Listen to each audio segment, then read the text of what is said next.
Hello.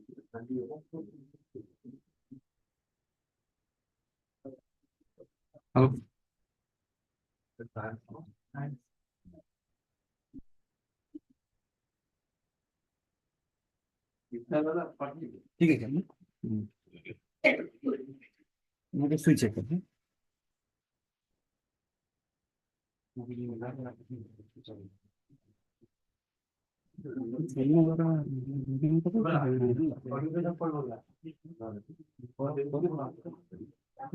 Yeah, Anand Anupam here. Yes, Am I audible? you are audible. Am I audible? Yeah, loud and clear. This need to be Yeah, we can. connected to the room. ये sound क्यों यहाँ से नहीं? एक speaker के लिए that mic. 1 second. Audio कहाँ से दिया हुआ है ना? एक वो स्पीकर को ऑडियो केबल जो है, हाँ वही है। ओ ये वाला लैपटॉप से आउटपुट होगा जो ना, ये है। हाँ कोई वो तो नहीं जा रहा ना स्पीकर के बाद, तो जाना चाहिए ना, क्योंकि कल तो हुआ था। हाँ कल हो रहा था वही है। जैसे वहाँ पर कुछ मिस फंक्शन होगा, देखिए फोन तो है। Hello. Can I leave?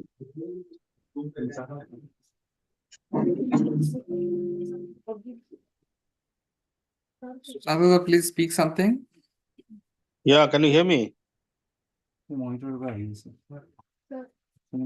Can you hear me? We can't hear you. Let me see whether my.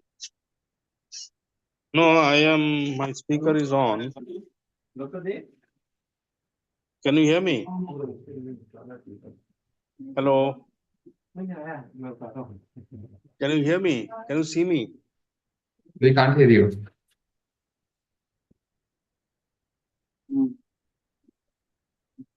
Dulu jangan sih itu. Mic tuh nasin, output tuh. Laptop पर setting होने दो। ओ आप देखना। Let me reconnect. Speaker headphone में जाने से वो ये करना पड़ेगा। हेडफोन ऑफ करना पड़ेगा। हेडफोन आउटपुट আপনি একবার জুমটা খুলুন না, জুমটা सेलेक्ट स्पीकर।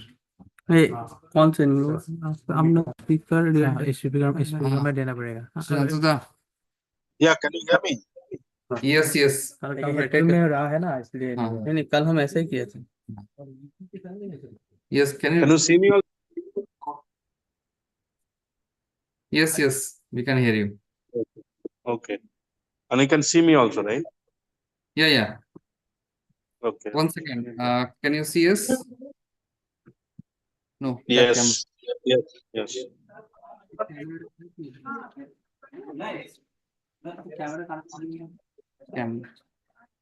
ठीक है ना?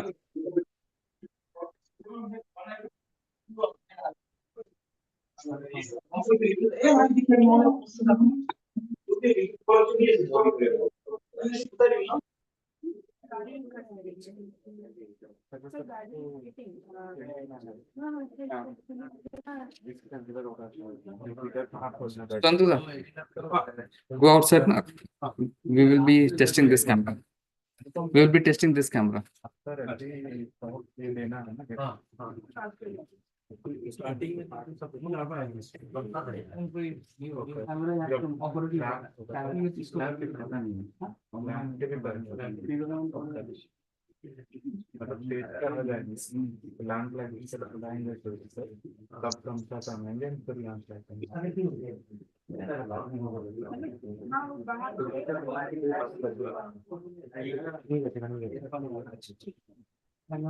You can hear me? No, so outside.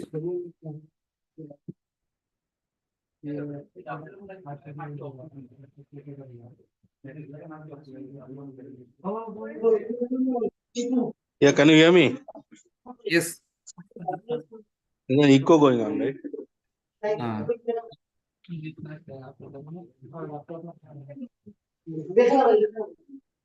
There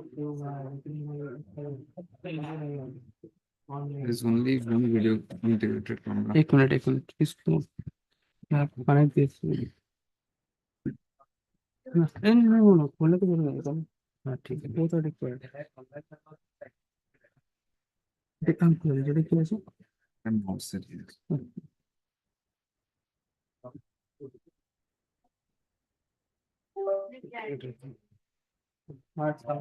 There is no 1 second.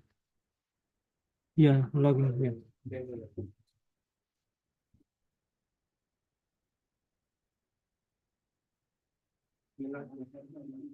Need to be focused.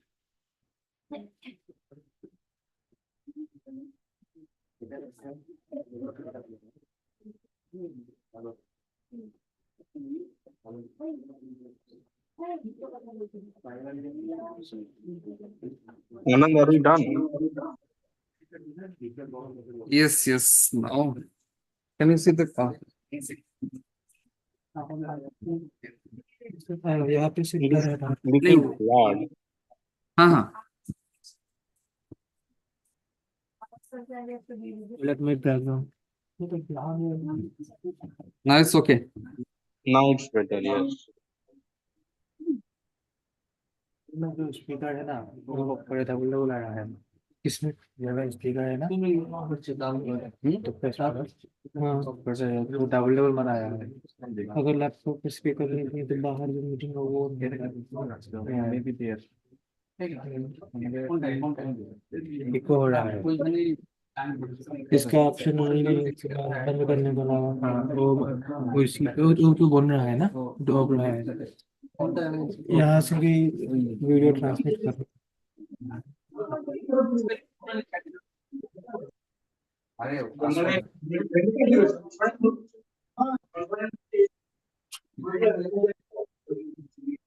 और थोड़ा नीचे करना है हाँ।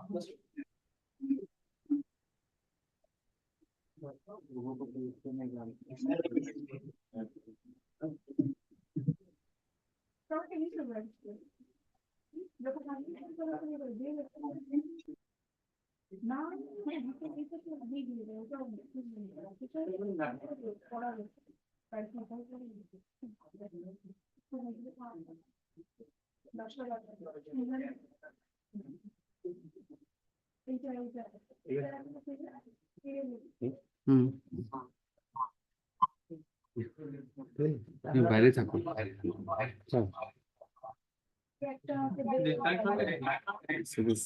बंद करना होगा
अनुपम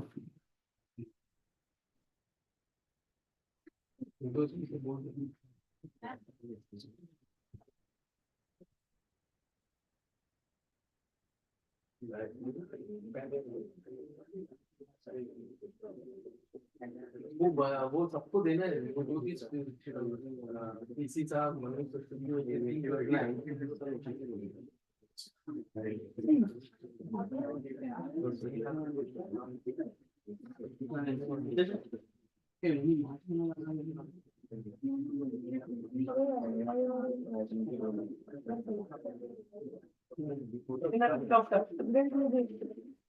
पूरी पीस है ना कलर अभी जाके मिलिए रेडी हो गया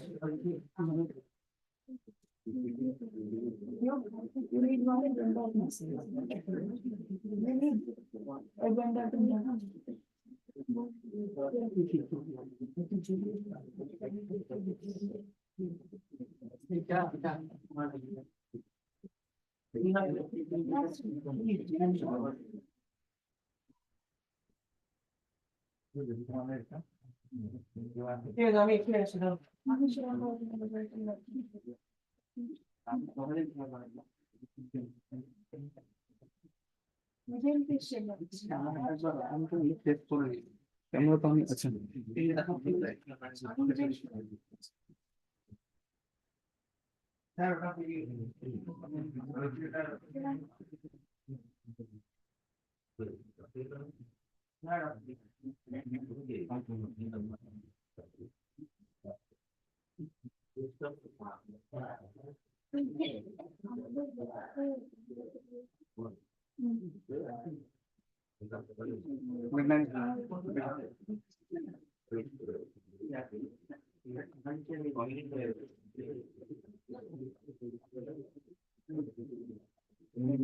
बनाया लोगों से कौन सा प्लेटफॉर्म है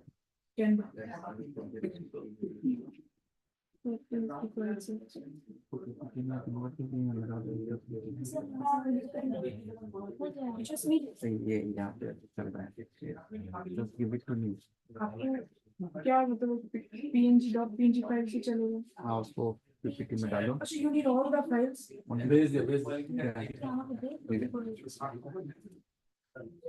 भेज दे शेयर करेंगे देखने को करना भी पता नहीं पीडीएफ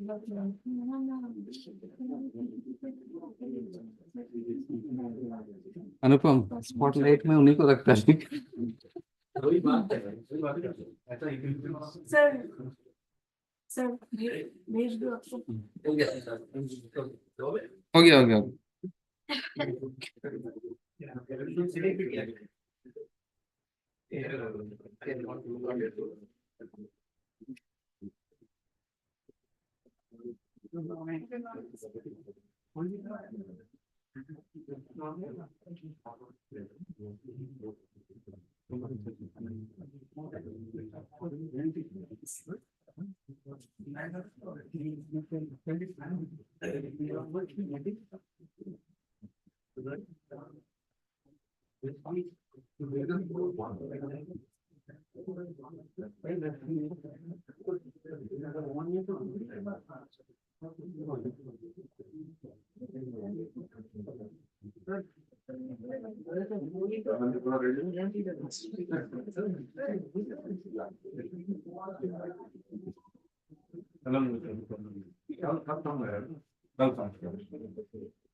पीपीटी का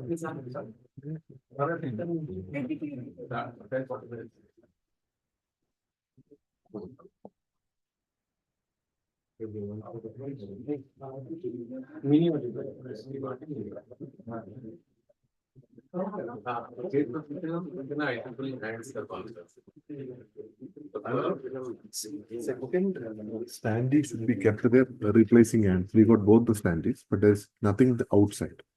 Okay. Should we replace ants or we want that sponsorship also to be there? Second standee, similar to one, now it's there outside. Do you want it to keep on both sides? I think one this and one this one. No, let there be one outside. Outside. See, if at all you want ants, there is one more. If you want a parallel issue.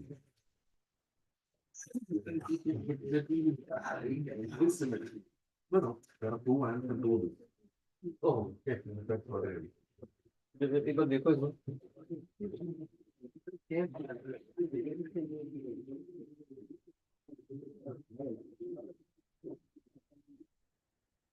Good morning Santosh ji. Good morning, Anupam, and good morning, Guwahati. Good morning sir. चेहरा नहीं दिखा रहा, दिख रहा है ना? Hope we are viewable properly, Yeah, you are Yes, audible. you are. Yep, audible as well as viewable, right? You are able to see us properly. absolutely full, completely. Thank you.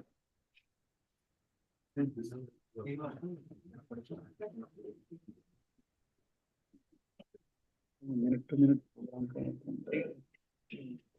मैं इसे of कर दूं।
Good morning, Anupam. वहाँ पे हमारा खुला हुआ है। Good morning, Anupam.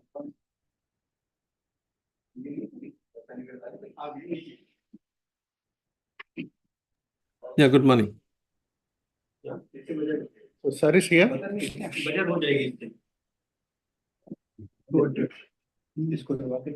इतना कौन याद रखता है मंगवाया है sir? Good morning, Samiran. Hello. Morning. Are you able to hear us loud and clear? Yes. Hi. Remotely we Samiran, if you can speak once. Good morning. Good morning, everyone. Can you hear me? Yes, loud and clear. Thank you. Good morning, Tyagi ji. Good morning, Samiran ji. Good morning, everybody. Good morning, sir. Good morning. Good morning, Yeah. Devish So ji. we are absolutely Good on morning, time. good morning. So we can start. You go over to you.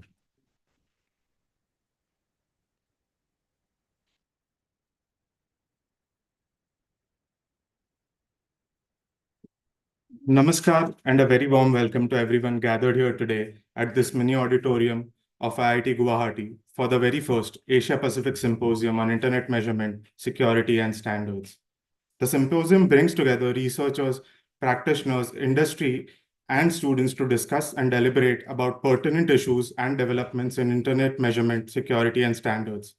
Co-located with the prestigious IEEE ANS conference, this symposium is the culmination of the AIORI-1 program, which consists of the IEEE ICIAYP workshops and standards hackathon organized over the past several months. We are privileged to have with us today a distinguished assembly of thought leaders, academicians, and professionals and technologists who are at the forefront of internet technologies and standards. Together, we will explore cutting-edge developments that will shape the digital infrastructure of our interconnected world, bridging academic research, industry innovation, and standard setting. Today, we have a distinguished set of dignitaries present with us today. We have Professor Tej Pratap, Dr. Sandeep Oberoi, Professor Devendra Jalihal, and online we have joining us Joint Secretary Shri Sushil Pal ji, Dr. Devesh Tyagi ji, and Mr. Samiran Gupta. So, as is customary, to begin this auspicious occasion, we will have the ceremonial lighting of the lamp, symbolizing knowledge and enlightenment. I invite our esteemed dignitaries to kindly join us for the lamp lighting ceremony. Could I please welcome on stage Professor Devendra Jalihal, Professor Tej Pratap, Dr. Sandeep Oberoi, Mr. Anupam Agrawal, and Mr. Anand Raj.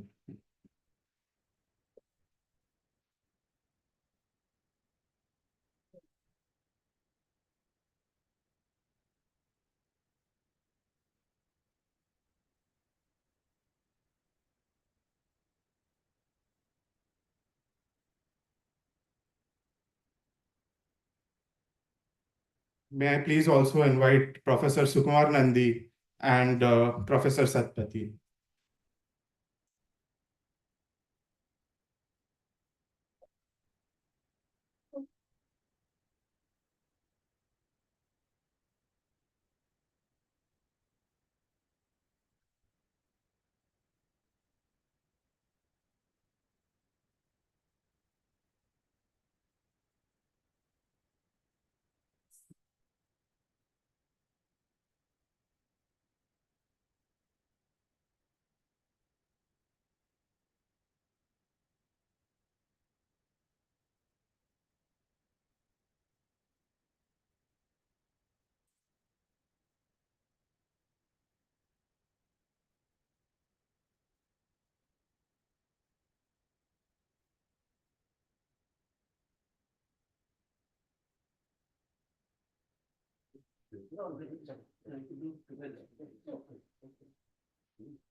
Uh, Dignitaries, if you could please stay on the stage for a moment. We will have Mr. Anand Raje welcome and felicitate our dignitaries.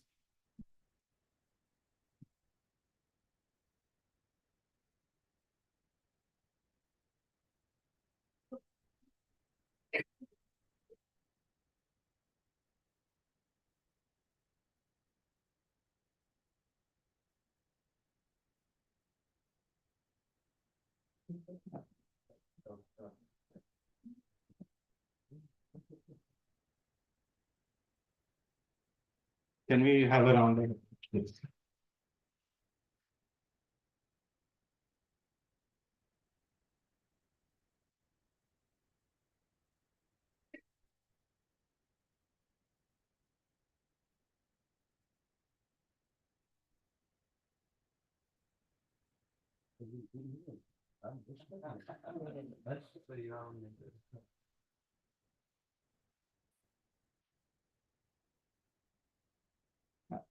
Thank you to our dignitaries for lighting the way as we embark on this important journey of dialogue and collaboration.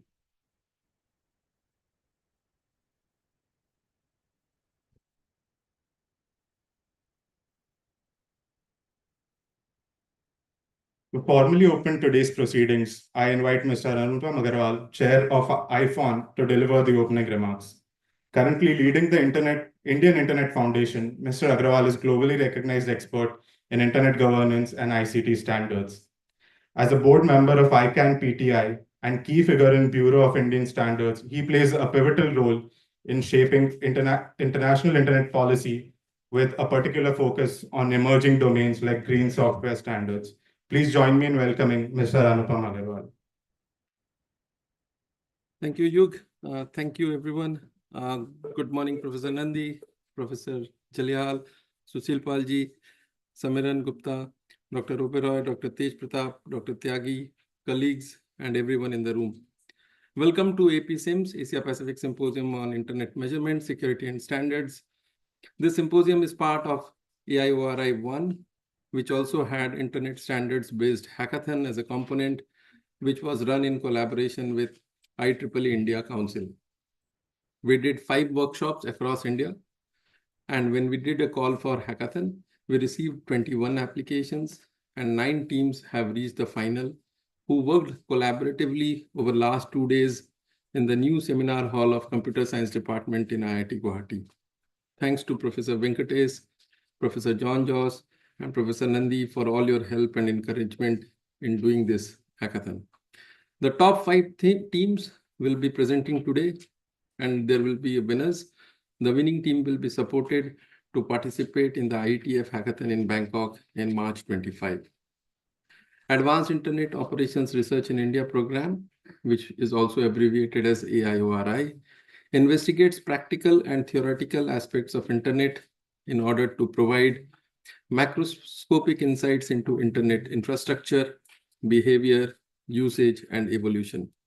It also helps to foster a collaborative environment in which data can be analyzed and appropriately shared, and also inform Internet-related public policies. There is a memorandum of understanding on this program to host one of the Anycast nodes of AIORI and LRoot instance in IIT Guwahati. That work is in motion, and very soon we will have that hosted in IIT Guwahati. The objective of AIORI was to create an online internet measurement lab, which has been done. And it has to be noted here that internet traffic behavior has been resistant to modeling. The reasons derive from Internet's evolution as a composition of independently developed and deployed protocols, technologies, and core applications. While this modeling can be done, I believe that there are people across India who think likewise. There was a need to create a platform for all the interested people to come together. And this is what has happened as part of AI-ORI. Further, one interesting development which we have looked is that the policies of Internet in Asia is being shaped largely by the outlook of the US, the power of the China, the weight of Russia, the collectiveness of ASEAN, and the vulnerabilities of Middle East, and the rise of India. Hence, this community platform has been created at a level of Asia Pacific so that we can have our say regionally into the global Internet measurement, security, and standards domain. This one-day program is devoted to discussions and deliberations on this subject. I welcome you all to this symposium. Thank you.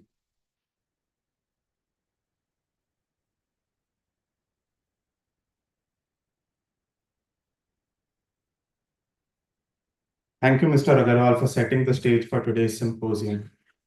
It is now my pleasure to introduce Mr. Sushil Pal, Joint Secretary, Internet Governance Division, Ministry of Electronics and Information Technology.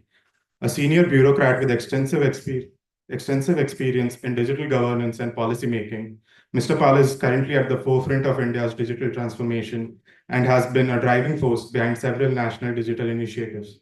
He was instrumental in leading the G20 Digital Public Infrastructures Initiative and positioning India as a global digital innovation hub. Among his many hats, Mr. Pal is also in charge of Ministry's International Cooperation Division and represents India at ICANN's Government Advisory Committee. Let's hear from Mr. Pal. Over to you, sir. Thank you. Am I audible? Yes, sir. Thank you. Professor Devendra, Director, IIT Guwahati, Professor Sukumar Nandi, Dr. Tej Pratap, Dr. Sandeep Oberoi, Devesh Tyagi, CEO NIXI, Mr. Anupam Agrawal, Anand Raje, dear esteemed professors and dear students. Very good morning to everyone. It's indeed a great honor to speak at this Asia Pacific Symposium on the Internet Measurement, Security and Standards under AI-ORI. This event truly represents a milestone for India's role in the Internet governance. I truly feel that this is one step forward to make our country towards gaining a leadership position in the Internet measurement, security, and the standards. We all have been users of the Internet without underlying the complexity, which underpins the Internet infrastructure. I mean, it's really a marvel as to how such a complex technology interconnects so many thousands of networks across the world, working purely upon the standards, protocol, and security of the Internet infrastructure. However, we as a community, have largely been unaware, or I would say have not been deeply associated in its standard setting, or its formulation, or its guiding its evolution in the future. Therefore, this symposium has a special importance, and I must congratulate all those stakeholders who are associated with this, for conducting such a workshop on such a complex subject. And I'm sure this is just a beginning, and we will be doing many such more workshops going forward. This first edition of APSMISS brings together a robust ecosystem of academia, industry, and the governments to discuss challenges and opportunities in the Internet infrastructure. AI-ORI, as you all know, is a METI-supported initiative in partnership with NIXI, and is focused on advancing India's leadership in the Internet operations research by focusing on the Internet measurement systems. AI-ORI, I think this research network measures Internet connectivity and its reachability, the route it takes for the DNS resolution, and thereby providing the valuable data to ensure better Internet performance for the users. As Anupam was telling, this research has two major components. One is the Internet measurement network for monitoring connectivity and anycast testbeds, and other is advancing research on the DNS deployment and the distributed edge service. As a part of the second thing, I think this team is already working on a DNS in a box kind of a project, and hopefully they will be coming out with a prototype soon, which will further enhance the connectivity in the remote areas by the ISPs.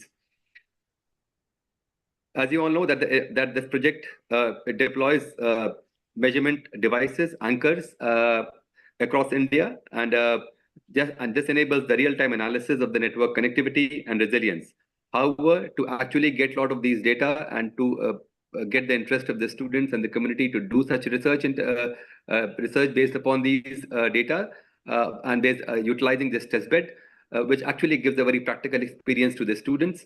It is important that this is available to the students across the universities and the technical institutes. As a first step, we actually did a workshop, maybe I guess 3 weeks back, wherein some 8 or 10 institutes got connected, and the idea was that if these anchors, which are actually a passive devices, could be installed or connected to the NKNs in these institutes. And in the coming week, we have already approached 80 more institutes, and we'll be writing to the many more academic institutes for for deploying these anchors, which is connected to the NKN in the institutes. As a result of this, Anycast testbed, this would offer enhanced research opportunities for the students and the scholars, fostering innovation, network performance, security, and protocol development. Through the initiatives like the India Internet Standards Hackathon, which is one of its kind, and I must compliment the Anupam and the Anand for their effort. This project intends to drive awareness, collaboration, and advancement in the internet governance and technologies. This is the multiple use cases to begin with. This particular project, it has a direct implication in providing critical insights into the broadband connectivity and reachability, helping the policymakers to identify and address the gaps in the infrastructure. And it also has a very important use case in the DNS security, wherein this enhances the adoption of the DNSSEC, ensuring authenticity and integrity of the internet communication. The collaboration with the DNS Center of Excellence further supports the identification of malicious domains, protecting users from the phishing, malware, and the spam. Apart from this AORI platform further provides the students and the researchers with opportunities for conducting cutting-edge experiments in the internet infrastructure, such as testing new protocols and technologies. It would further enable them to collaborate with the bodies like ICANN, IETF, and APNIC, fostering innovation in the DNS security, domain management, and the internet governance. We are hopeful that such project will actually lead to the creation of a workforce or a talent pool, which will be actually working in the research in the internet standards and the protocol in the future, and will be actively taking part in the international forums which are involved into standard setting. India's active participation, as you all know, is not very strong in the global forums which are in the standard setting. However, therefore, this remains a top priority for the government to increase our participation in the platforms like IETF, the Internet Engineering Task Force, and even in the ICANN. As the internet evolves, the standards play a pivotal role ensuring security, scalability, and interoperability across diverse technologies in the network. Strengthening this engagement is essential for fostering collaboration, showcasing innovation, and addressing global challenges effectively. We as a government are committed to enhancing this contribution to the IETF discussions and stands prepared to take on greater responsibilities to support this objective. Should the opportunity arise, hosting an IETF event in India could also serve as a significant step forward, and we as a government will be fully committed to supporting such an event in the country, because this will offer a platform for a more meaningful dialogue, collaboration, and showcasing countries' growing expertise in the internet technologies. Therefore, I exhort and beseech both the academic community, the faculties, and the students of the IITs and other technical institutes to further strengthen the academic collaboration to drive innovation in the internet measurement and expand capabilities. By engaging students, researchers, and faculties in initiatives like AIORI and the India Standards Hackathon, we can further foster technical expertise and develop tools to address emerging challenges, enhancing India's contribution to the internet governance and the global standards. The ongoing India Internet Standard Hackathon is a vital platform for nurturing technical talent and enhancing India's contribution to the global standards bodies like IETF. I'm told by Anupam that there are 9 finalists. I think there are 9 finalists, and further, I think 2 of them will be shortlisted toward the end of the evening. And we will be fully supporting their participation and full support for their participation in the IETF event as well. To the hackathon finalists present here today, I extend my heartfelt congratulations to them. Your efforts exemplify the ingenuity and the technical expertise India has to offer. Each of you represent an immense potential of our country to contribute meaningfully to the international standard setting process. Together, we can ensure that the internet remains a resilient and a transformative force for the progress and empowering communities bridging divides.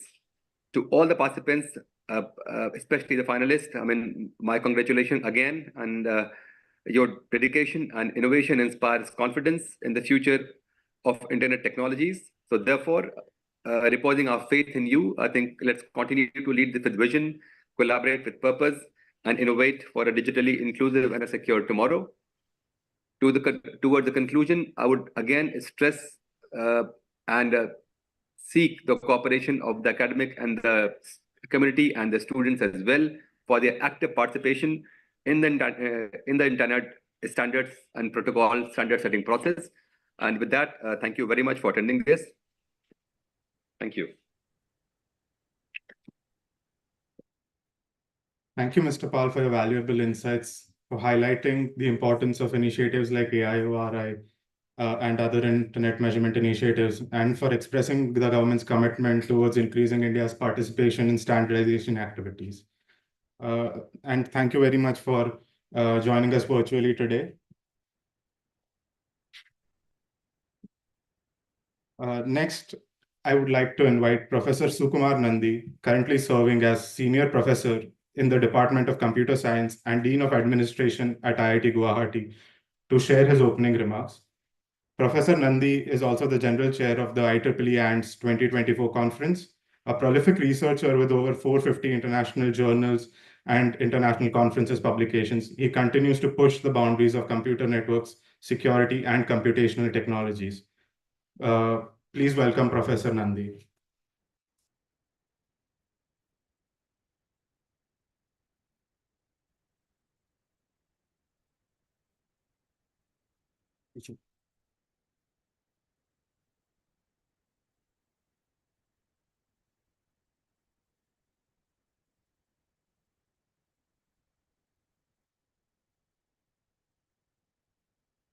Good morning to all of you.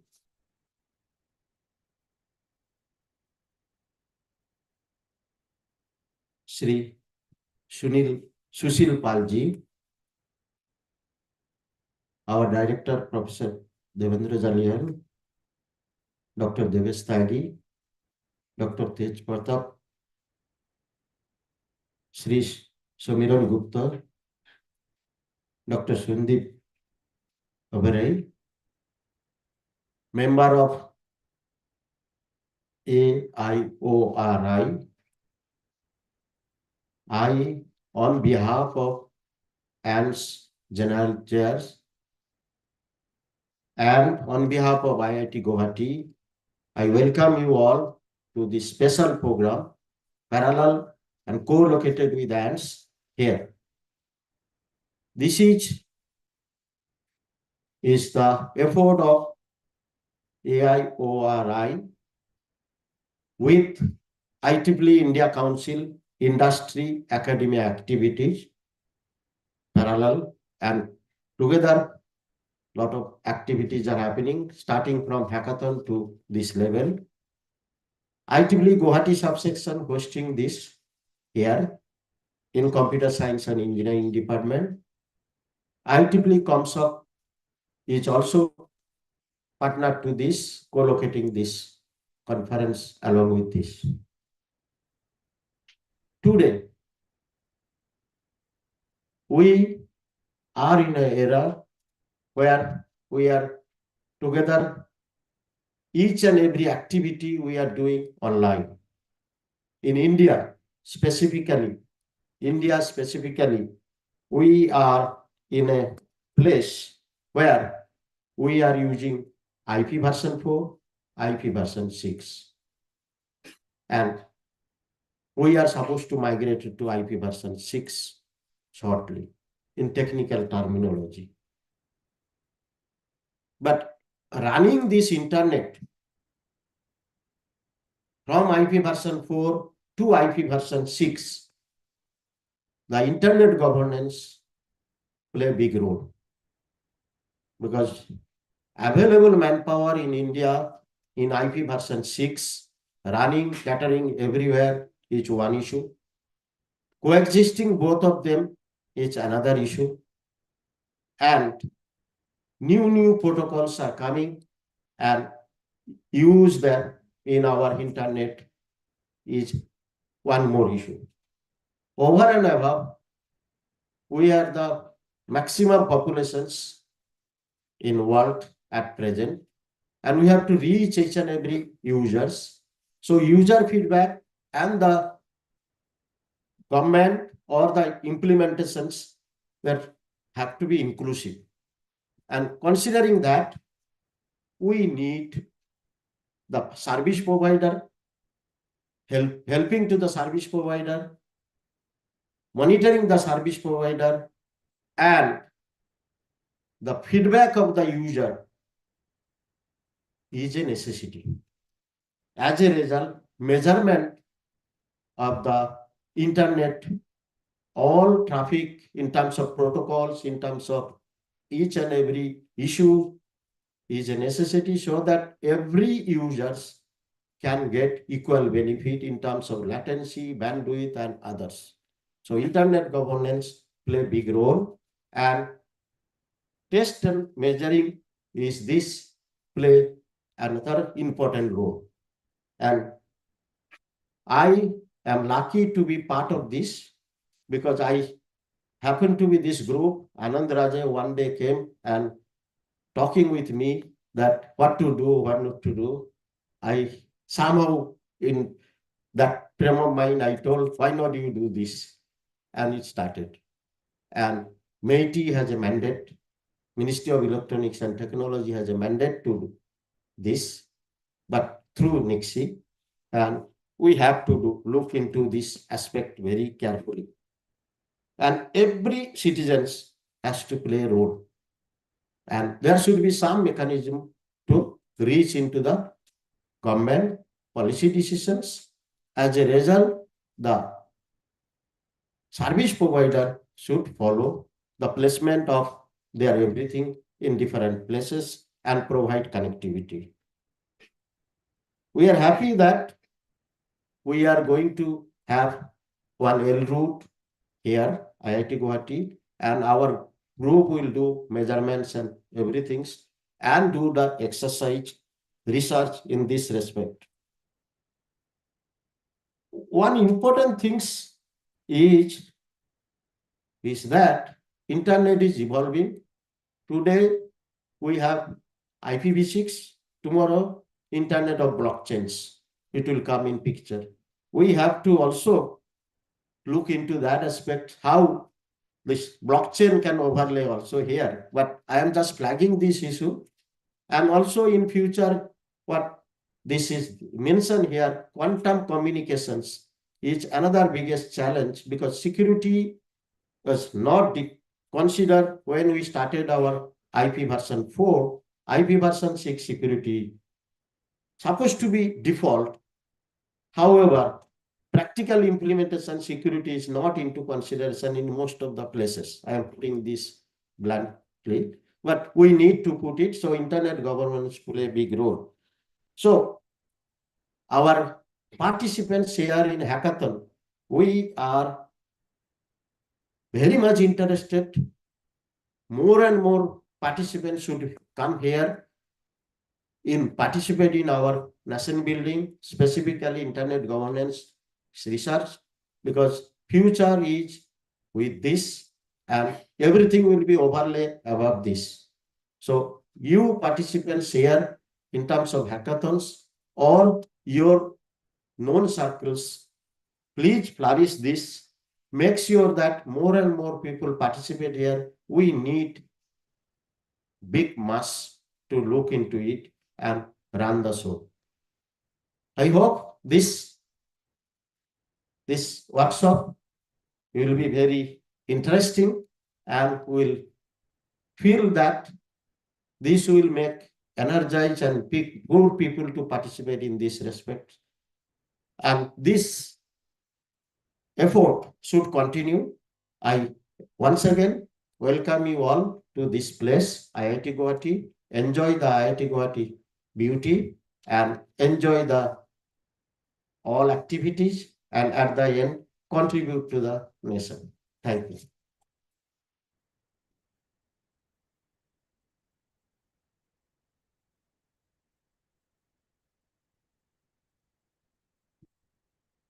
Thank you, Professor Nandi, for pointing out the challenges and opportunities in internet governance and improving connectivity, exploiting future internet technologies while maintaining security.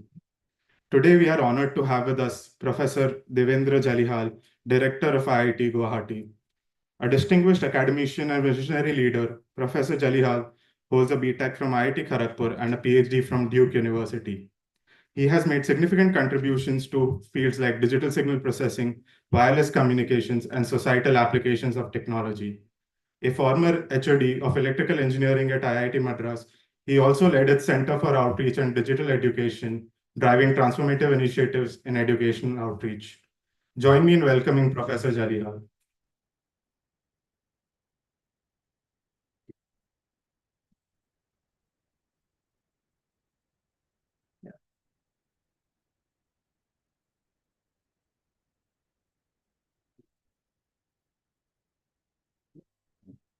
Thank you for the kind introduction, though I couldn't recognize some of the words myself. Good morning to each one of you here and those who are connected online. As we become more and more digital and the number of services offered increasingly become digitalized, there is a large challenge awaits us, and that's where the internet measurement thing that we're discussing today becomes increasingly important. I'll just begin with a thing that I was witness to a few years ago. All of us are aware of this JEE exam, and as a way of avoiding impersonation, they wanted to introduce Aadhaar-based authentication at the JEE center. Typically, every center has 200 or up to 400 candidates, and they all lined up. I was, a center representative in one such place, and everybody had to give authentication, right? I think the people who had thought of this idea didn't realize the delays, the latency that this will cause. So every authentications, because it was happening all over the country, in 2 lakh students were authenticating sort of simultaneously, the delays became so much that they had to just give up the idea halfway through, like 15-20 minutes. In the control center of all the IITs, lights started flashing that this is not working because exam is supposed to start at 9 o'clock. 8:30, very few people had authenticated, right? And so this, flags the issue that we need. I mean, today, increasingly, of course, UPI is happening. And if you look at the curve that's increasing, it's exponential, right? Just as a hobby, every 3 months, every 6 months, I go to the NPCI site and download the transactions. They keep every month data, right? It's released around 20th of every month for the previous month. And I sort of track it, right? And just for my personal information, it's still going exponential. And so this, anything that grows exponential will be a challenge to keep up with, right? Eventually, we need to have a rethink on how to design or change the structure of the internet within the country itself. And the services are increasing, right? I mean, today they want to talk about farm data. They want to talk about real-time traffic. I mean, every ministry wants to bring in more and more services on the digitalization. And of course, railway reservation happened, one of the first digitalization, I think, successes of India, which is not as celebrated as the UPI. But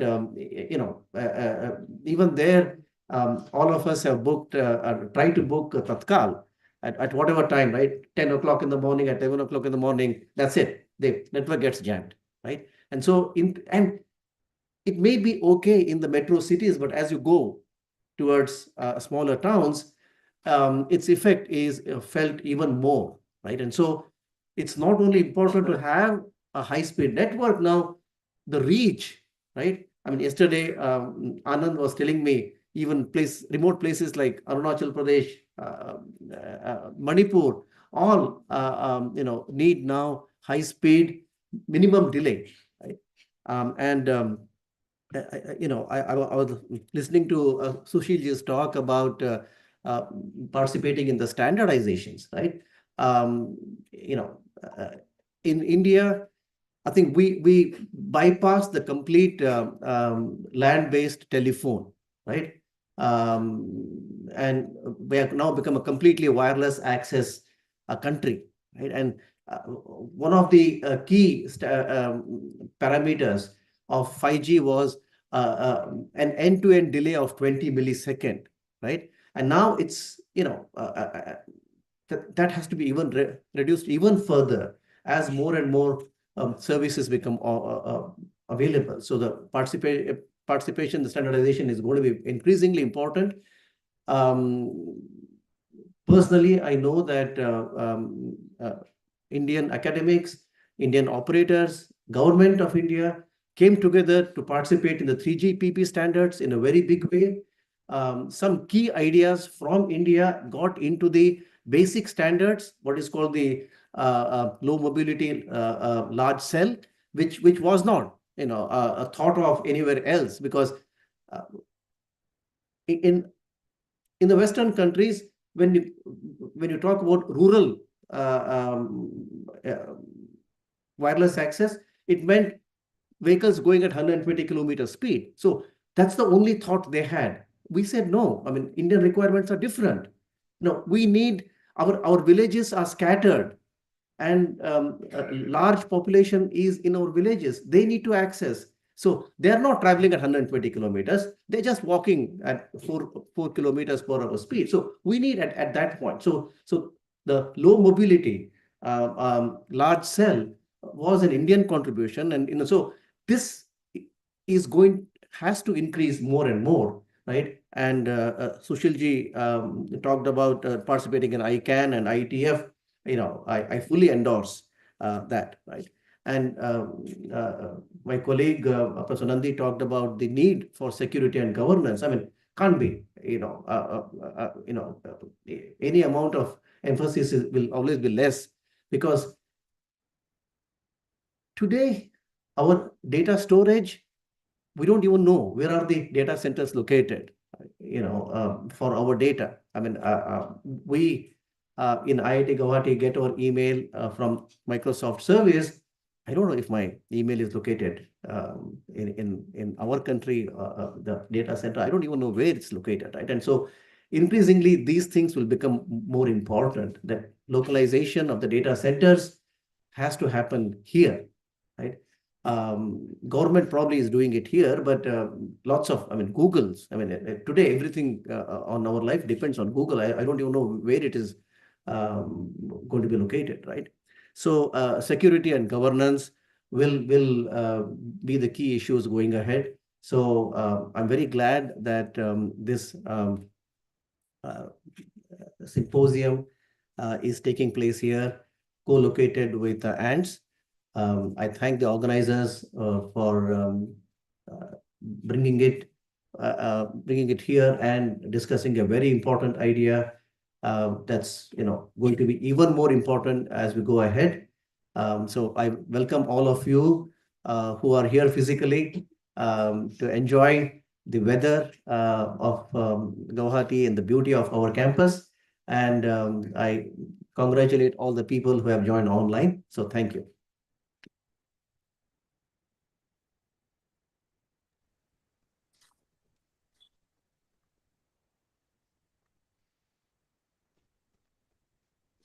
Thank you very much, Professor Jalihal, for sharing your insights and the astute observation about the stress that our digital infrastructure is under because of the digitalization.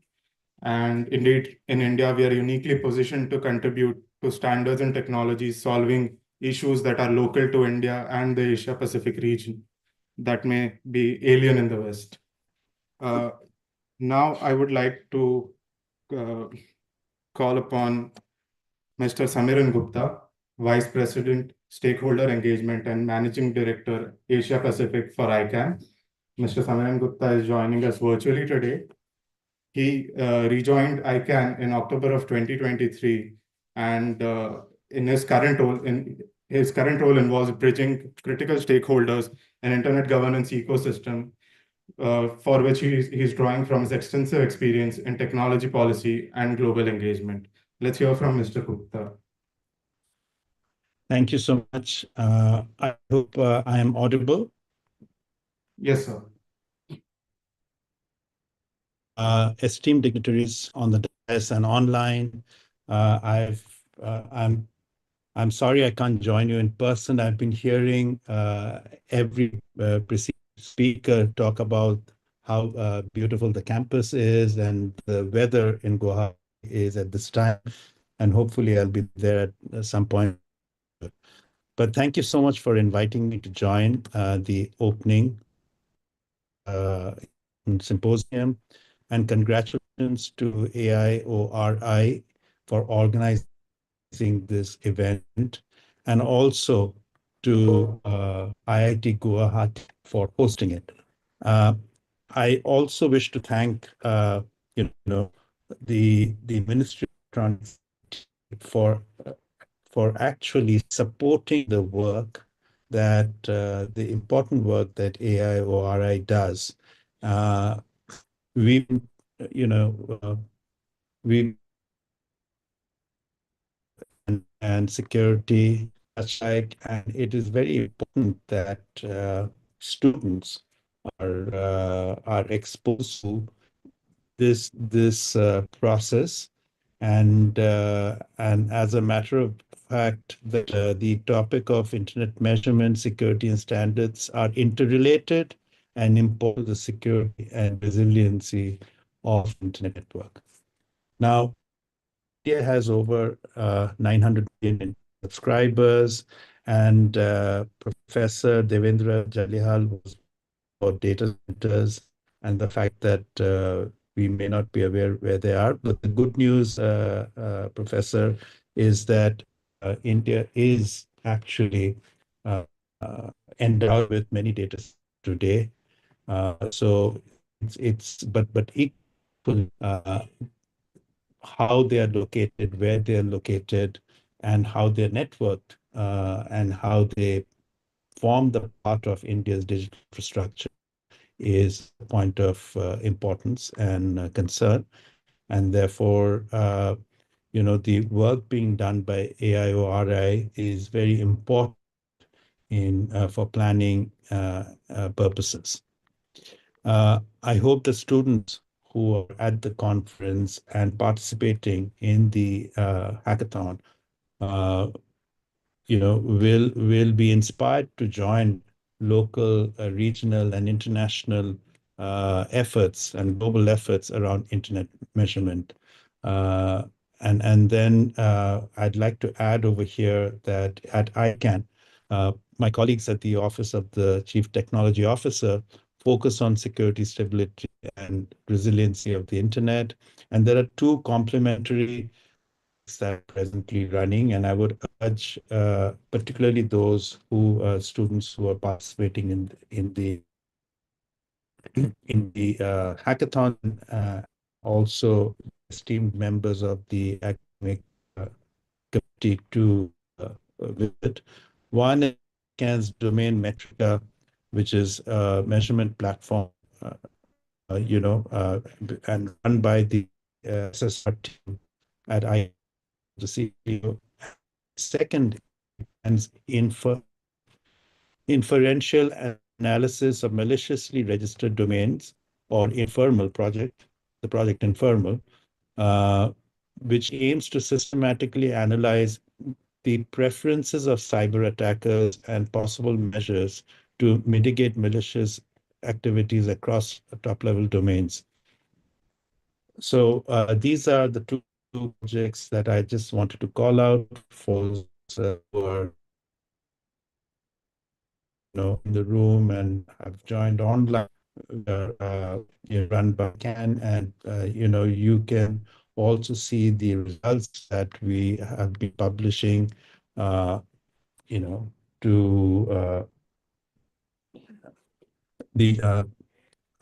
told that the audio is not coming very well, so I'm switching off my video for my talk. So yes,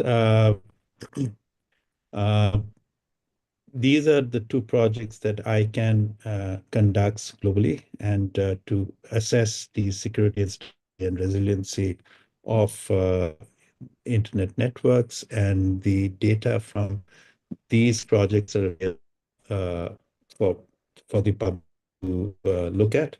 And I would hope that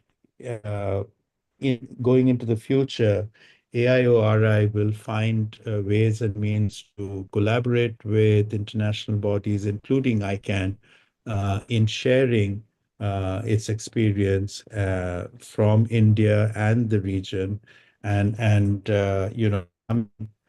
integrate around measurement and standards. With that, I thank you again for and I wish you all a fruitful day. So much. Thank you very much, Mr. Gupta, for sharing your insights on internet measurement and standards and the work that ICANN has been doing in this area. Joining us virtually, we also have Dr. Devesh Tyagi, CEO, National Internet Exchange of India, who I would like to invite next. Currently leading the National Internet Exchange of India, Dr. Tyagi brings over 31 years of experience in the IT and electronic system design and manufacturing sector. A true leader, Dr. Tyagi has been instrumental in encouraging and nurturing internet governance initiatives in India, including most recently the India IGF, as the chairman of the coordination committee of IIGF. Let's hear from Dr. Tyagi. Over to you, sir. Sir, you're on mute. Sorry. Good morning, all. Am I audible now? Yes, sir. Okay, thank you. Thank you. So, good morning. I am truly that could not join you in physical mode, but I am happy to join you all in virtual mode. And I just listened to various lectures that has happened since morning. They are truly set the tone for the day.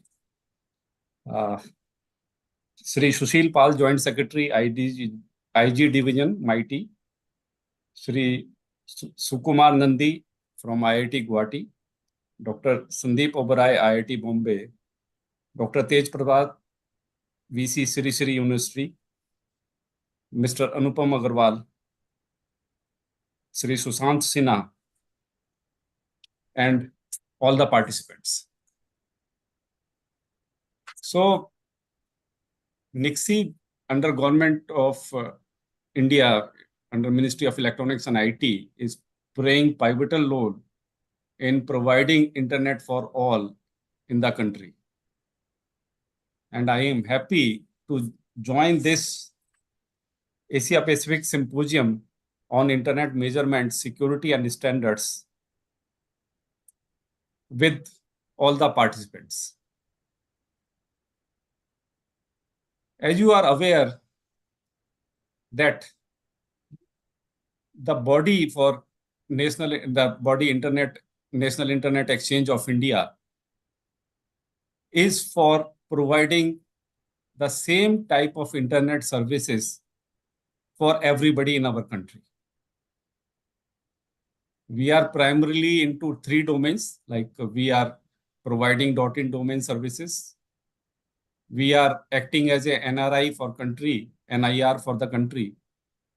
For that we are providing IPv4 and IPv6 addresses for the smooth operation of internet in our country.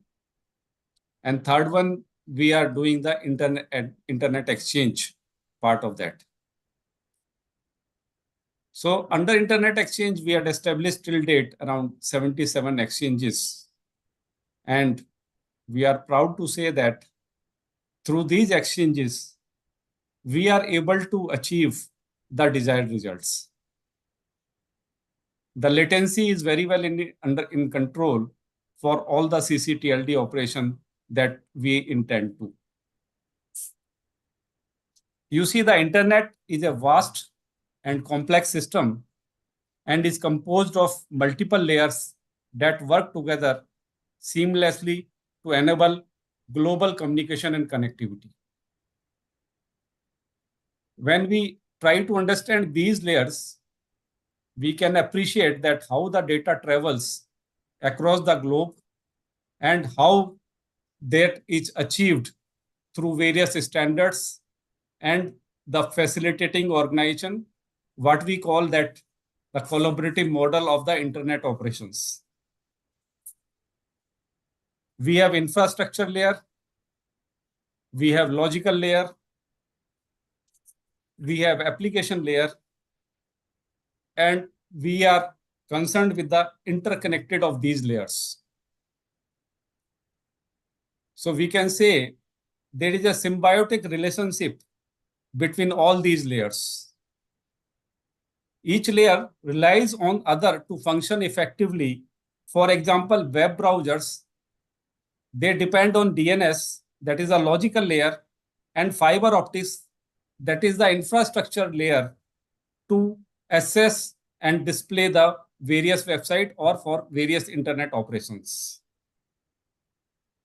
What we intend to do is that through this, we should be able to provide the seamless operations for a smooth and effective internet experience for all our users.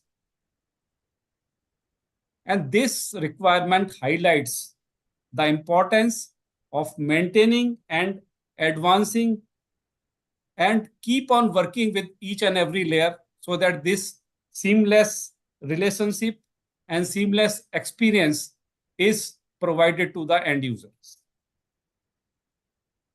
So we can say that this is a critical, these all operations has a very critical importance, and now we should be able to understand the each and every layer of the internet for its complexity and ingenuity involved in the global connectivity. So to make this a sustained operation and seamless operation, we have to see that what are the future advancements are needed.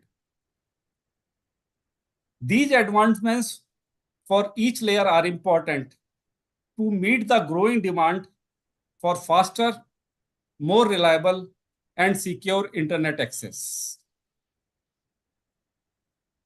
So with this background, I would like to touch upon the India landscape as of now. We all are aware that internet penetration in our country is increasing day by day. As I speak today, we had a major user base, and we are the one of the largest internet user bases in the globe. We had now more than 940 million users across the country. This rapid growth has been driven by affordable smartphones, cheaper data plans, and government initiative to enhance the digital literacy.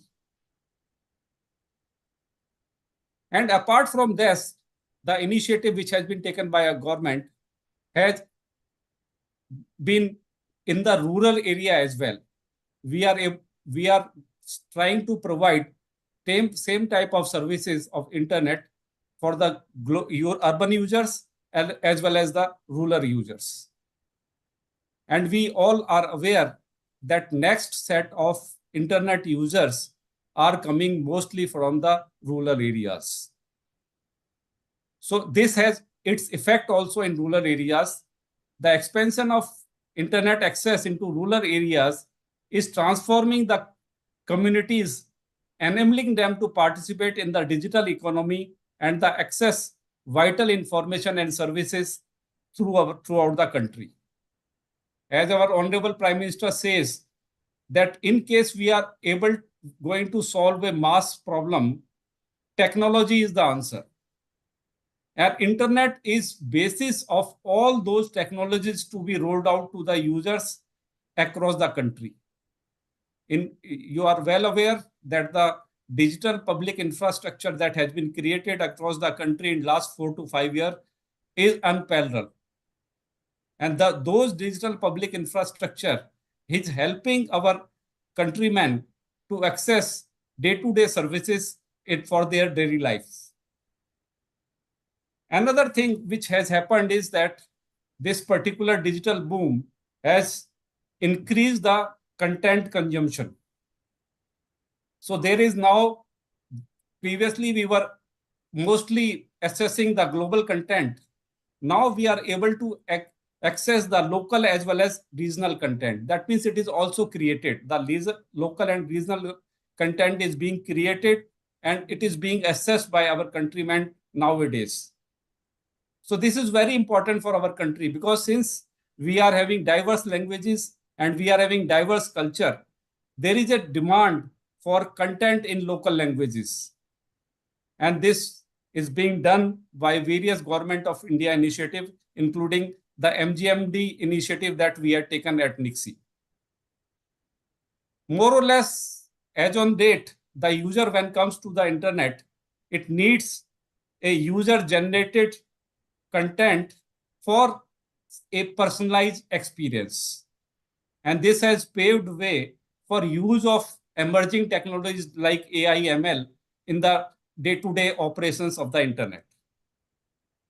We are also able to increase, like government has recently announced that for the incentives for the e-commerce, increase of the e-commerce across the country.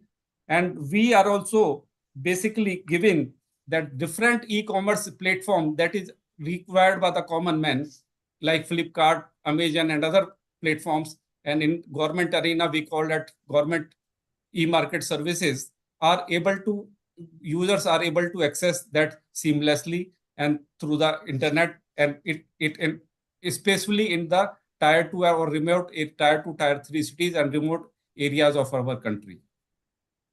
We are also able to provide healthcare, education services to our countrymen through internet, which we are currently operating. We are also working on data localization and the creation of digital infrastructure, specifically in tier 2 and tier 3 cities, to make internet accessible for all. And in the last, I would like to say that NICSI takes itself as a facilitator. We are a body under Ministry of Electronics and IT, which facilitates the stakeholder for easy and seamless access of internet. And AIORI initiative, which is being supported by us, is one of them. AIORI is an initiative that has been supported by Ministry and NICSI, which is playing a pivotal role in shaping the internet measurement systems from both outside and inside perspectives. And when we talk of outside perspective, we are ensuring a global connectivity. AIORI measurement network consists of a network of devices that we are calling as anchors, which are deployed across the country. These anchors actively measures the internet connectivity and reachability, which provides a comprehensive understanding of the state of internet in real time.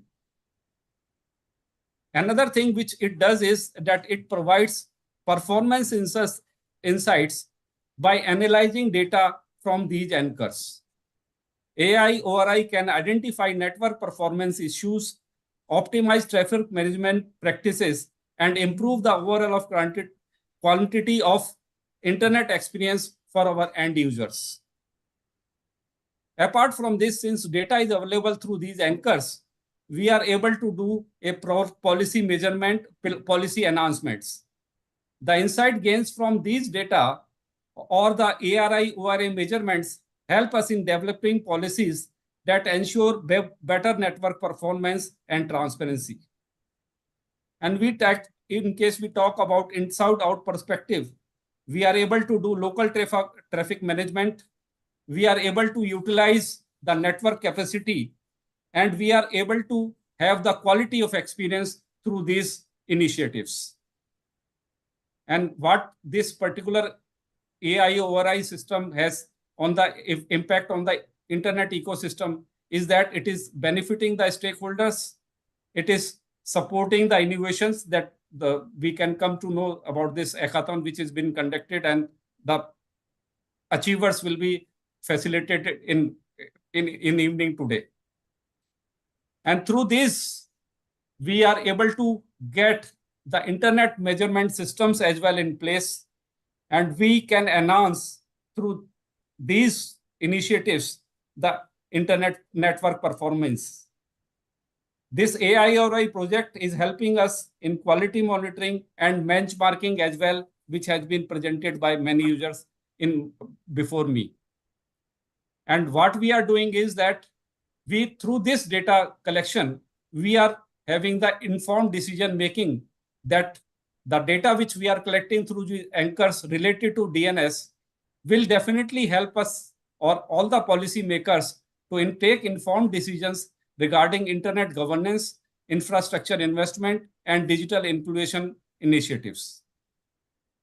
And as you are all aware that internet security is primary thing for all of us. This data collection will also help us in promoting security and resilience of the internet. The IMS can detect and mitigate cyber threat by monitoring unusual traffic patterns and identify potential vulnerabilities in the internet. This will also help us in taking up the resilience planning that since the internet is a necessity today, it has to be available at all the times. So we can understand the traffic flow and the network usage and plan for the network resilience. This is also contributing in global standards by harmonizing data from national IMS. It can contribute to global internet standards, ensuring compatibility and interoperability of the network across different countries. And through this initiative, we can also play leadership role by collaborating with other countries in this particular arena. In summary, I would like to conclude that an internet measurement system is vital for maintaining a high quality, secure, and innovative internet ecosystem. It supports policy making. It supports and drives the technological advancements. It enhances the user experience and contribute to the global standardization. Through this, in the end, I would like to congratulate all the organizers for organizing this particular symposium at an appropriate time. At NIXI, we would like to say that we will be continue to support such initiatives and try to put our contribution on global arena. Thank you very much. Thank you, Dr. Tyagi, for enlightening us about India's internet landscape, criticality of internet in India's development journey, and the vital role of NIXI and its initiatives. We are also thankful for your continued support to the AIORI program. May I now invite Professor Tej Pratap, Vice Chancellor, Sri Sri University, to share his remarks. Professor Tej Pratap is a breakthrough leader in agricultural science and policy. He brings extraordinary insights as the 98th President of Association of Indian Universities. An internationally renowned expert in mountain agricultural strategies, he has made significant contributions across global mountainous regions from the Himalayas to the Andes. He has also been instrumental in India's organic agricultural movement. Please welcome Professor Tej Pratap.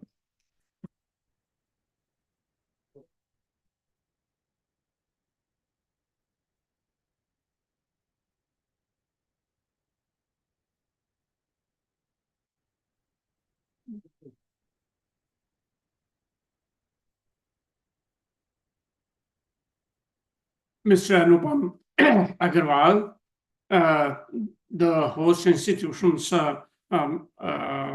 key person, Sukumar Nandiji, a lot of my friends, Sandeep Roy, Sushil Palji, Simran Gupta, Devesh Tyagi, Devendra Jalihalji, and more important, all the friends who are sitting here as students and those who were in hackathon. Let me say it's been a pleasure for me to be here. Thanks to Anupam Agrawal and AORI, if I say like that, initiative, and IIT Guwahati for hosting this event. Well, you must have heard from the introduction, I'm not the person from the field that all of you are. So it's been a great pleasure this morning to listen to different people on the need and complexity of this whole subject matter. So for me, I consider myself as a stakeholder as an institutional head. I now represent or head a university, and universities are for something which Sukumar Nandiji had said.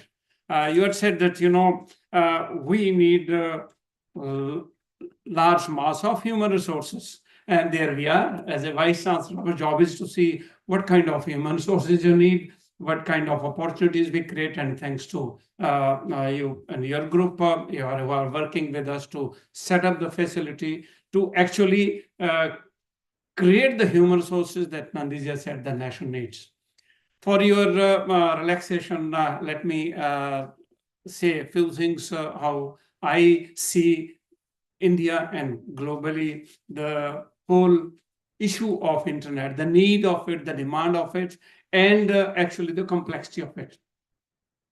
I've been a traveler around in the mountains. And you see the internet these days, the words have become so much common. If you ask a laborer, I have a few laborers working in my farm. I have an orchard in Himachal Pradesh. I belong to Himachal, apples, plums, and others. These couples, whenever there is seed daytime, they rest. So one thing they have is just the phone work. And their complaint always to me is, sir, network ka problem hai, zara strong kijiye. That's not in my hand. They think I can create it. Network ka problem hai, पेड़ के नीचे network चाहिए. And for us managers who pay, हमारा मुश्किल ये है कि उनको network से उठा के काम लगाना मुश्किल हो गया आजकल. His wife is also there, and they are going like this. You take care of the work. He's digging, and you are on the roadside. See a laborer.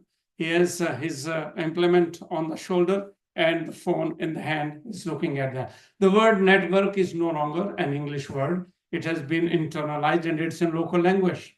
You go to Northeast or to Ladakh, they are speaking in their own language, but the word network has entered everywhere.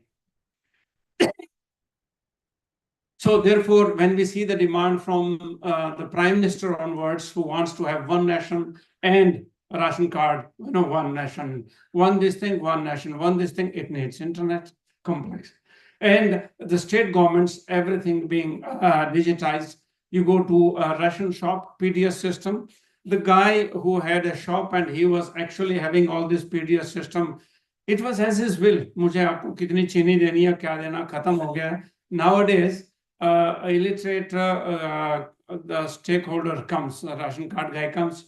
He would say, check आपके डब्बे में मेरा चीनी कितना बचा है, चावल कितना बचा है, online. So he would say, nahi hai, nahi, is dabbe ko computer, if it's there. So local people say, is dabbe mein se check karo, kitna maal hai, dikhao. This is the level of demand that you see.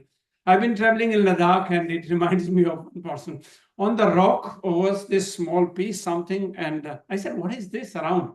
These are nomads having, animals around, livestock. They have pashmina goat and yak. Sir, वो phone charge करने के लिए है. And then one guy said, I said, well, you are using so much of phone. Are you educated? No, 1-2 class पढ़ा है, लेकिन button दबाना आता है. Who tells you? Nowadays, the new kinds of teachers have come up, the grandsons and granddaughters. And दादाजी को सिखाते हैं, पिताजी को भी सिखाते हैं, ये button दबाना है. And the content, you are talking about content. The content creators these days, you said, this is amazing, that has not happened. These are YouTubers of rural areas, like we are saying that the demand in rural areas would increase. You know how that's increasing? This way, for social need. Everybody is a YouTube content creator these days. In villages, you find these ladies who are educated, school pass outs, college dropouts, and now married in the villages. They are the content creators, and anybody, it is there. And their users, I have these Nepali laborers, and he reminds me. So I said, what do you use? Sir, हमारा गांव में लोग इसमें डालता है, वो गाना डालता है, कुछ डालता है, तो उसको हम यहाँ देखता है. Okay, 1,000 kilometers away, you are in the village. You have provided everybody such a comfort that he can be always comfortable, even if he's far away in his own society. That's, I think, one of the benefits. On the other side of it, that social value of it has increased. Children see the change these days. जब बच्चे रोते थे तो या तो दूध पिलाते हैं या पीटते हैं उनको. आजकल ना कोई दूध पिलाता ना कोई पीटता है. I'm sure most of you who are parents, you are working on left hand, you are giving your phone to your child so that he's quiet. And I have these laborers in the field. उनके बच्चे वो पेड़ के नीचे रख के phone दे देते हैं. बच्चा is happy. I think as soon as he takes birth, as if he knows how to press the button, and the social use of these things, and that after the governments and institutions, you see in universities nowadays, with funds coming less and less, libraries have gone out, access to journals and everything. So wider use of that, and that create pressure on you, Sukumar ji, that the complexity of the problem. Demand is more, a stronger connection is needed by everybody. From Ladakh to sea coast, everybody wants good connection. And therefore, a country like ours, I think, the complexities of then. These days, another buzzword that has come up, yaar paisa chori ho jayega. No, these are all kinds of, because we are a great country, we innovate things, तो चोरों को भी जीना है, तो उनको पता है कि बटन दबा के करोड़पति घर पे बन जाएं. You know the Jamtara terrorists, Jamtara के तो terrorists मशहूर हैं. You also are always aware कि हमारे कहीं अकाउंट में टांका ना लग जाए. So these Jamtara terrorists also have become very common in India. Everybody knows about it कि यार वो बटन दबा के पैसा निकाल लेते हैं. And then that comes internet measurement, security standards, and the complexities of when something is so widely used and so heavily used, and the science of it. Probably this is the gathering that is looking at that from government of India down to the experts. But our irony has been that this technology has come fast, and it will come not only fast within a short period of time, but its demand is much faster. So demand and time both, in fact, are against you, and you have to cope up with the whole demand, and to manage that, the experts have a great pressure. I think that's exactly where I see that, yes, it is needed. And from that count, I'm only a stakeholder here. I represent that we in the universities, we are also looking into the possibilities of how these new technologies now are passed on to the new generation. And good thing is that these are now the areas for job, because we say more skill, and whole national education policy has been a kind of initiator to something very different. Earlier education, we would say, बहुत अच्छे number आने चाहिए, you should have knowledge of the subject. The new education policy says you should be skilled first, maybe skilled last, but some knowledge you keep. If that is the case, and then skill areas and artificial intelligence, internet of things, and database. All these things have been identified as areas for skill training. And the role of Anupam Agarwal's or Sukumar Nandis or Apsimss and Nixie, that has tremendously increased, I would say. Probably the time is yours. And this is very rightly, you have invested your time and resources to organize this symposium. Be in small groups. There's one thing that this is a subject you cannot have 500 people. Yeah, this is a kind of a subject where you have select people talking about select things, hackathons and others, not everybody, but then they are the multipliers. The users are the multipliers. For that, thank you very much for providing me opportunity to be here to listen. I am a listener today and I'm enjoying really listening the kind of complexities this subject has. And I was trying to pass on to you the kind of a need, the demand that is there down in our country and outside in the public. Thank you very much indeed.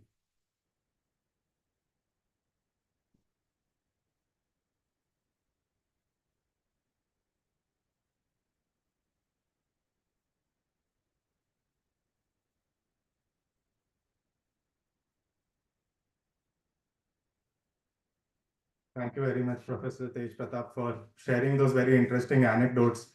But I think more importantly, what these anecdotes underscore is just how pervasive internet is in almost all walks of our lives. And I think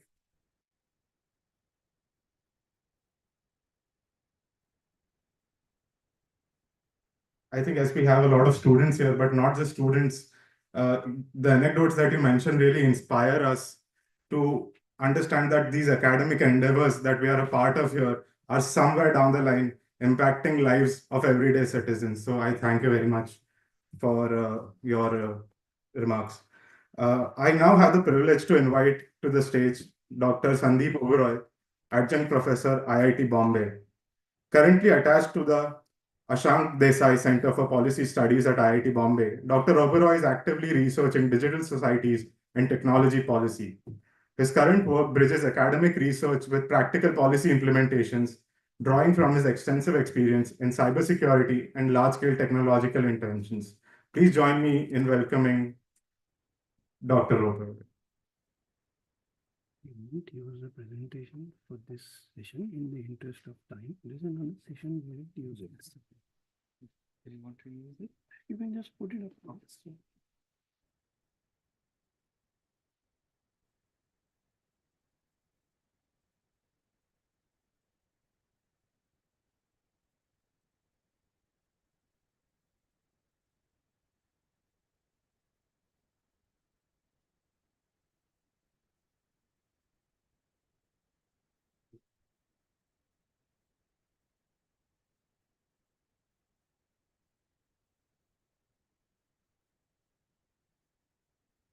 Good morning, everybody.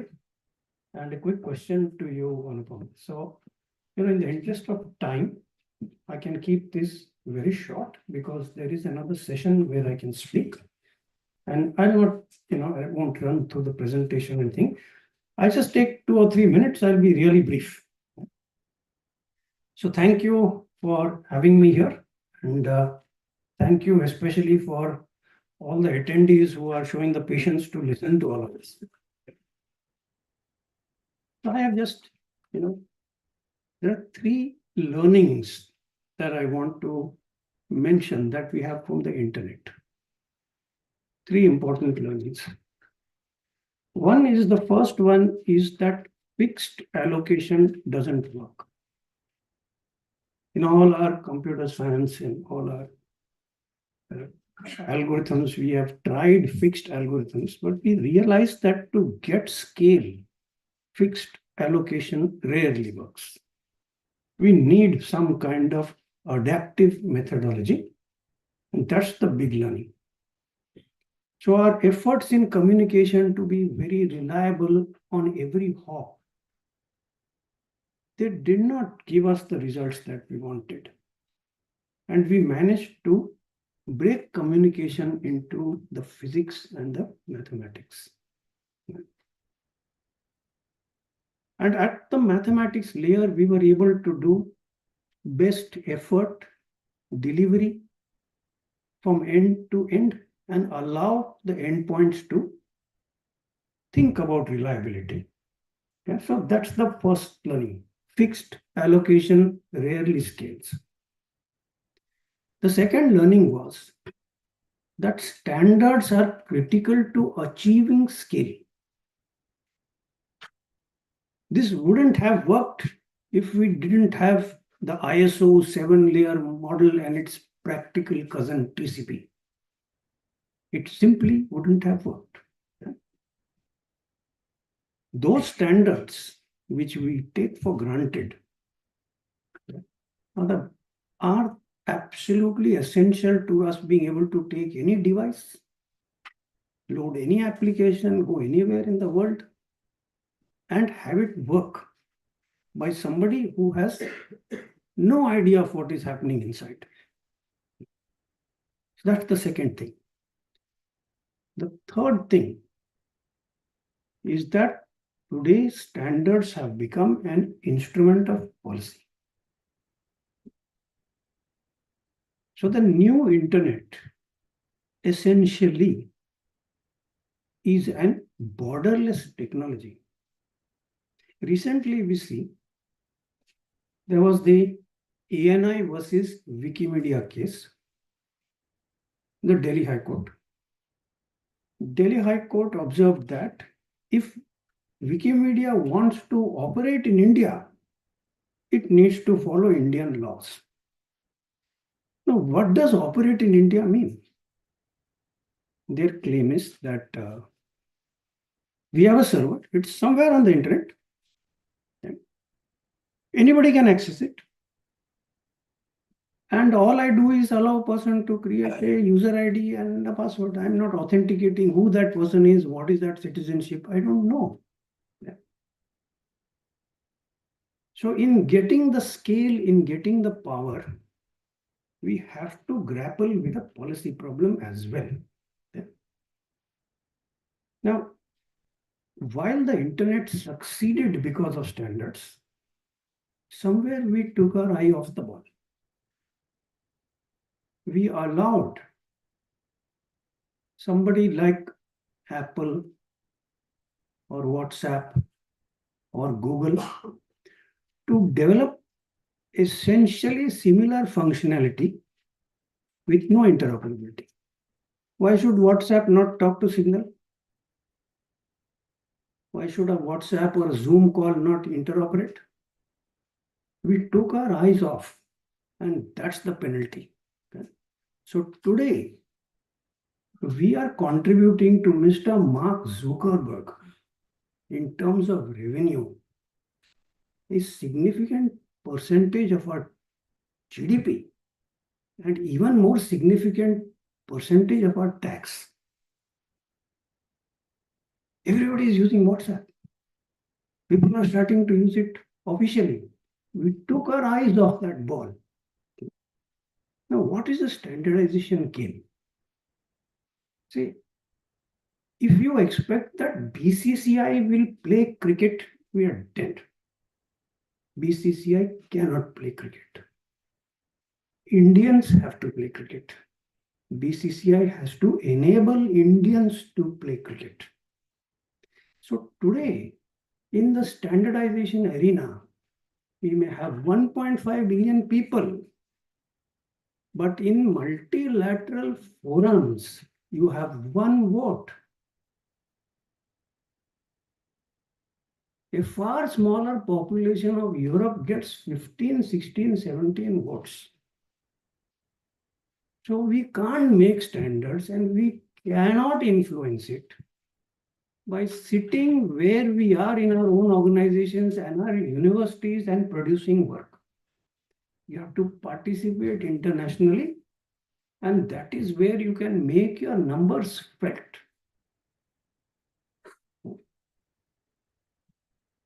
And that is what is driving technology policy today.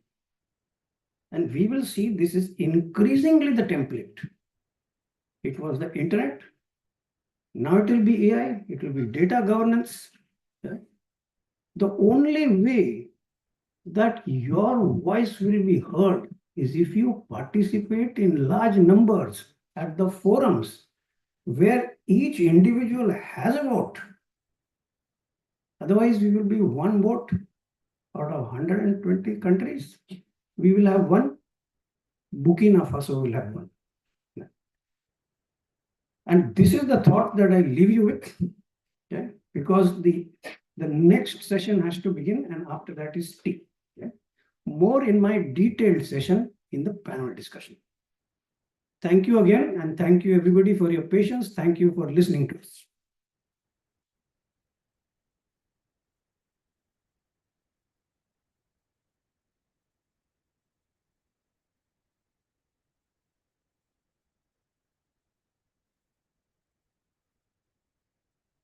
Thank you very much, Dr. Oberoi, for that very thought-provoking talk. And we are really looking forward to your longer presentation in a later session. Next, I would like to invite Mr. Anand Raje on stage for the concluding inaugural session special address.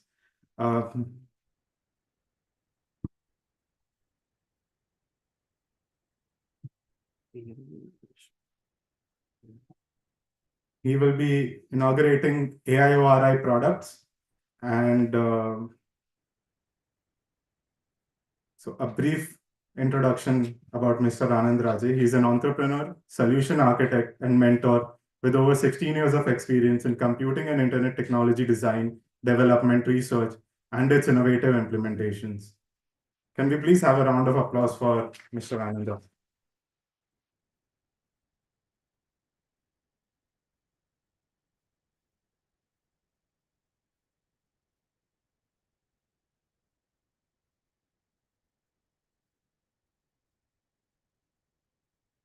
Thank you very much for the introduction. Welcome everybody, and it's my pleasure to inaugurate some of the products that the AORI team has developed so far. In the inaugurations, we have seen there are lots of things that AORI platform right now capable of doing. This has started around 2019 as a MeitY funded project. And then it has taken around 3 years of time to develop an indigenous internet measurement network platform. And then the next phase of it, which is supported by NIXI, this platform is enabling users, academicians, researchers, and practitioners to work on internet standards, troubleshooting, and the way this hackathon has been arranged and the workshop that we have done. It's kind of because of the platform, we will be implementing these artifacts which has been developed out of the hackathon. There are few products that has been discussed during the Sushil Parji's talk, like DNS in a box, mobile app, and others. So this is in IIT Guwahati. We are very pleased to inaugurate this, and I would like to invite Dr. Sandeep Oberoi and Professor Tej Pratapji, who are there in the room to inaugurate these products. The first thing is, please, I would request you to be in the dais, sir. The AORI mobile app, this is a part of AORI portal. The two part of it is one is the measurement network that is having the anchors. The another part, sir, is the AORI portal, which gives researchers the ability to troubleshoot. And this is a mobile app which has been developed for the users. So whenever they will download this mobile app, they will have the network parameters for them, that what DNS they are having, what is the longitude and latitude, what is which ISP they are from, and what is the IP addresses they are having. And if they want to contribute in the research also, we can get data based on different things. So would like to inaugurate over here.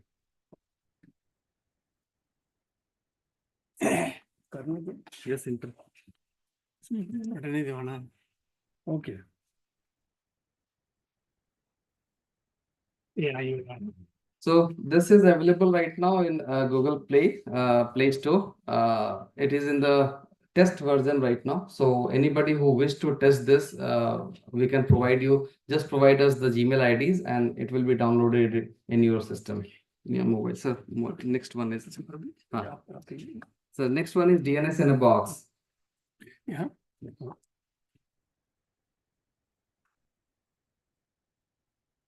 So this has two things, recursive and authoritative. That's an Anycast instance. Everybody is talking about the low latency based platforms, and DNS in a box will provide low latency DNS solution for the ISPs, which will provide less than 20 ms latency for DNS, and it will have both recursive and authoritative servers. The AORI platform itself is using this DNS in a box. So next one is the state of internet operations research report. So we are producing monthly report, which is giving insight for the policy, data-driven policy, and this will be our monthly affair. So we are starting this, the inauguration of it. Can we have the report? It's very useful, interesting. Can we have the inauguration, sir?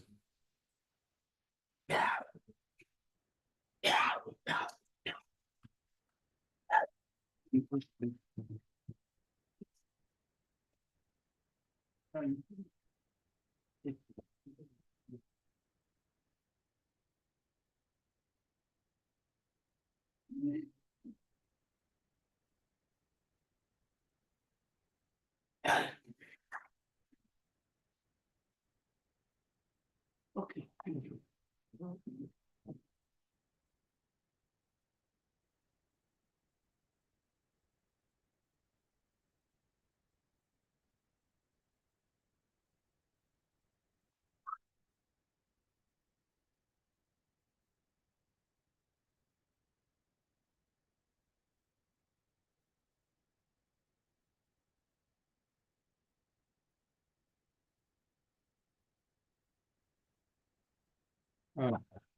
Thank you, Mr. Raja, for introducing us to the world of AIORI, and this is indeed a very exciting time. Our final segment will be the vote of thanks by Mr. Sushranta Sinha. Mr. Sinha is an IT professional who has been designing and developing software, as well as coaching and mentoring people for more than 25 years. He is passionate about internet technology with a special interest in universal acceptance, recognized through his current position of UA Ambassador from India. Please welcome Mr. Sushranta Sinha. Yeah, thank you all. And I know we are running late. Just to say that no measurement is required to conclude that sun rises early in this part of the country.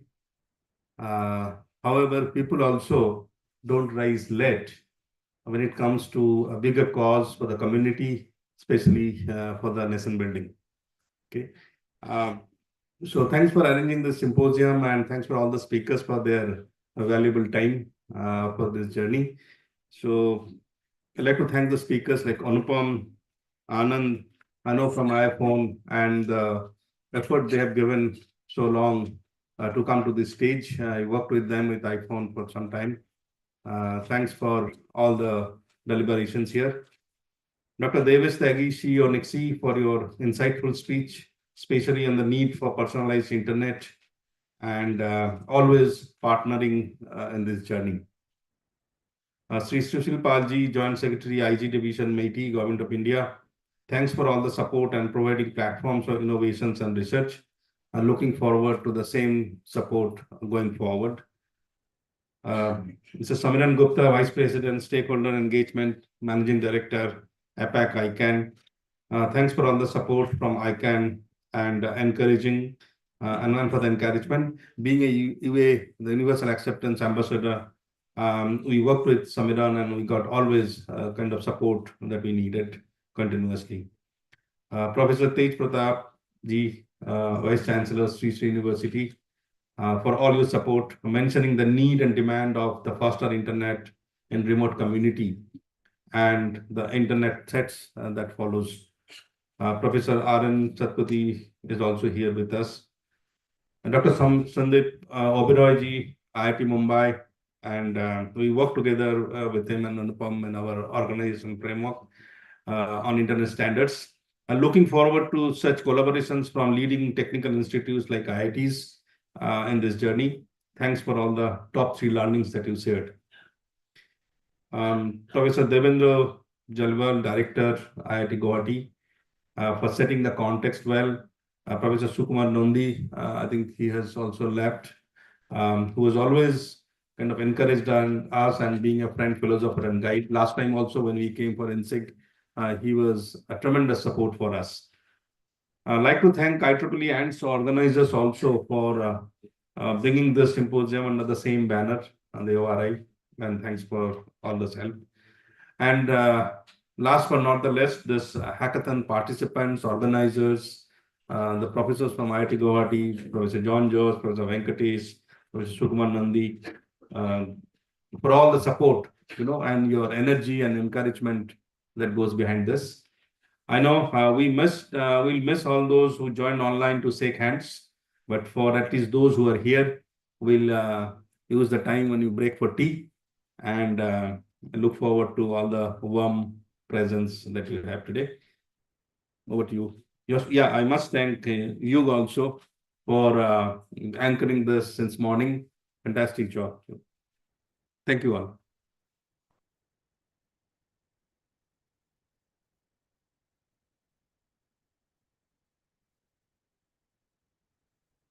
Thank you very much, sir, for delivering the vote of thanks. And with that, we come to the end of the inaugural session. I once again thank all our dignitaries for their enlightening remarks. So we begin with our very first session today, which will be the AIORI showcase. Okay, so since we are running a little bit behind schedule, we'll break for tea and we'll reconvene and start with the AIORI showcase. So tea. So can we all please gather outside for a group photograph first?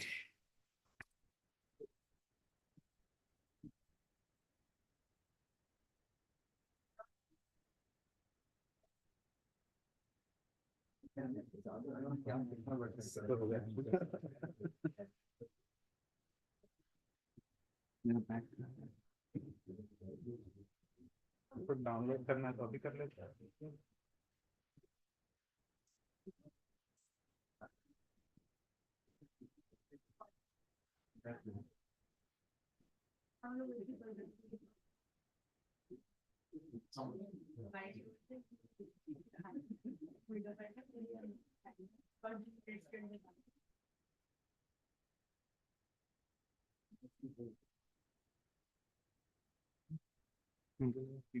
Share होगा इसलिए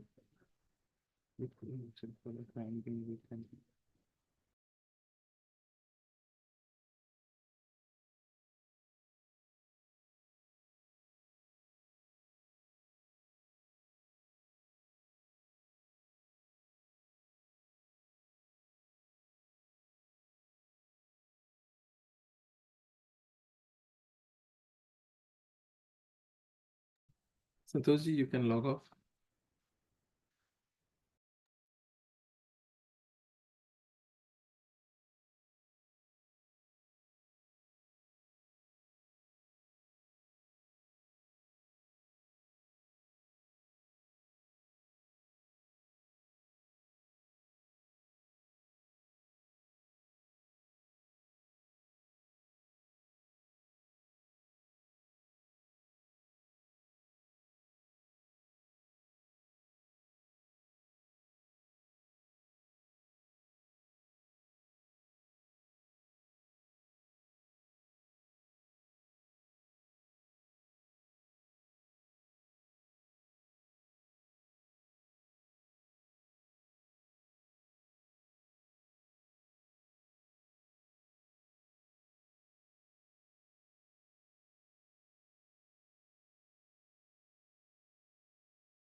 Part that was there was the anchor network that everybody is talking about. This is a Raspberry Pi network.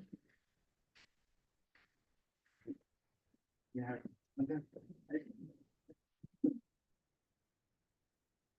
These are Raspberry Pi devices, the anchor devices, which are put in every locations of India, like 100 locations that we have put.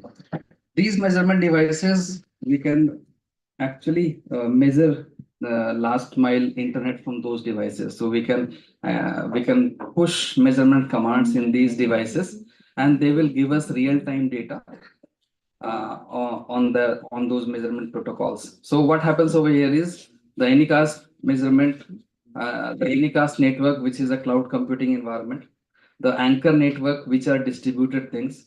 So we got an end-to-end measurement platform that was lagging in the whole world, because the measurement platforms that we had, the legacy one, they don't have these servers, the middle boxes, and the clients with them. So we thought of creating is a standard measurement platform. So what we have developed with these anchors is something like we could push any kind of protocols over here at the stack, and then we can actually troubleshoot, and we can test the protocols using the anchors. So these are the 2 or 3 components that we have.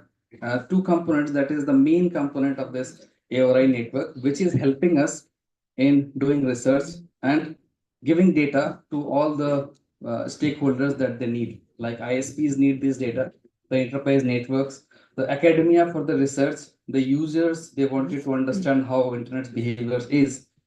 And because we have that particular platform, we have come across some of the problem statements that is teethering in India. And the problem statements we have conceptualized as products, so that if we want to sustain this research initiative, we need to come up with some products which will help us grow, as well as will be help for the community itself. The thing that we have inaugurated today, the first one is DNS in a box. The idea over here is to have all the layers of DNS, whether it is root server, the any instance of CCTLD, authoritative zones, so or authoritative zones somewhere near the user in the NOCs of ISPs and others, so that there will be low latency resolution over there. And recursive servers also. And recursive servers also, because whenever we talk about 5G network, they have a very low latency guarantee, around 20 ms, or I can say 5 or 6 ms also. These low latency guarantee serves that your tower to your latency is very less. So you need to place your DNS in the towers. And that's why what we have created is this DNS in a box is a solution. It's available in cloud and on premise also. So anybody can actually host it on premise, and anybody can use it from the cloud, and it can be placed in the edge also. So the DNS resolution will be very low. Arnav from the team is working on DNS in a box.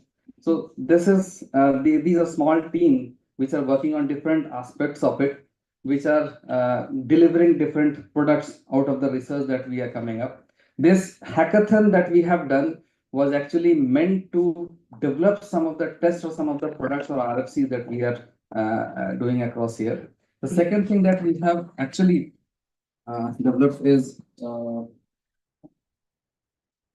DNS in a box, the mobile app. That was very important for us. The second phase of AORI delivers a different kind of user experience to the users.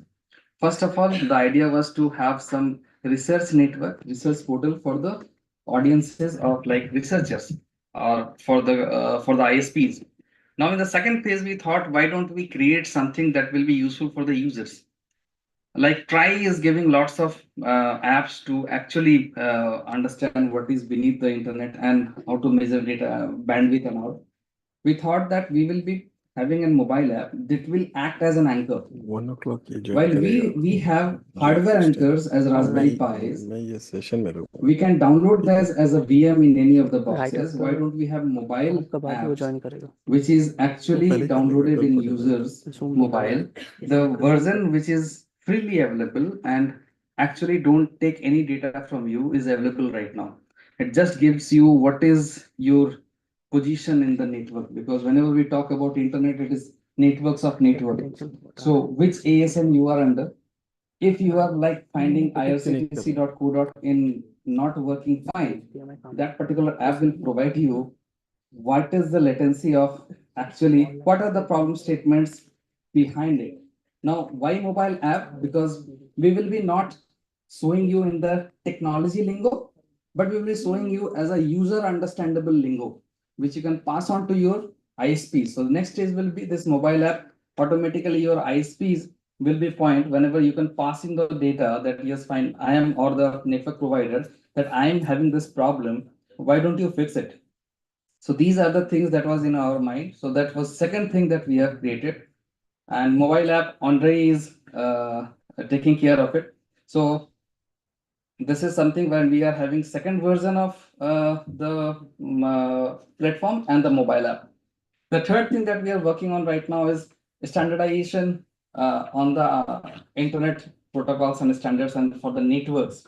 So in BIS, we have proposed a standard NMAM, Network Maturity Assessment Model. The idea came across whenever we have seen that there are lots of maturity model for software and other purposes, and it is all security based.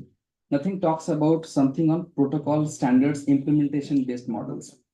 There are few things that are available across the world, like manners for routing security that is catching up, and other things that are also catching up for different kind of protocol parameters. But there is no specific standard that says that, like if this is a bank which is providing secure services, the network is of maturity level 1, 2, or 3, and it should be real time, because protocols are and standards are open standards which are actually deployed by the organizations. So we can assess those protocols real time openly, that while this is particular deployed or not.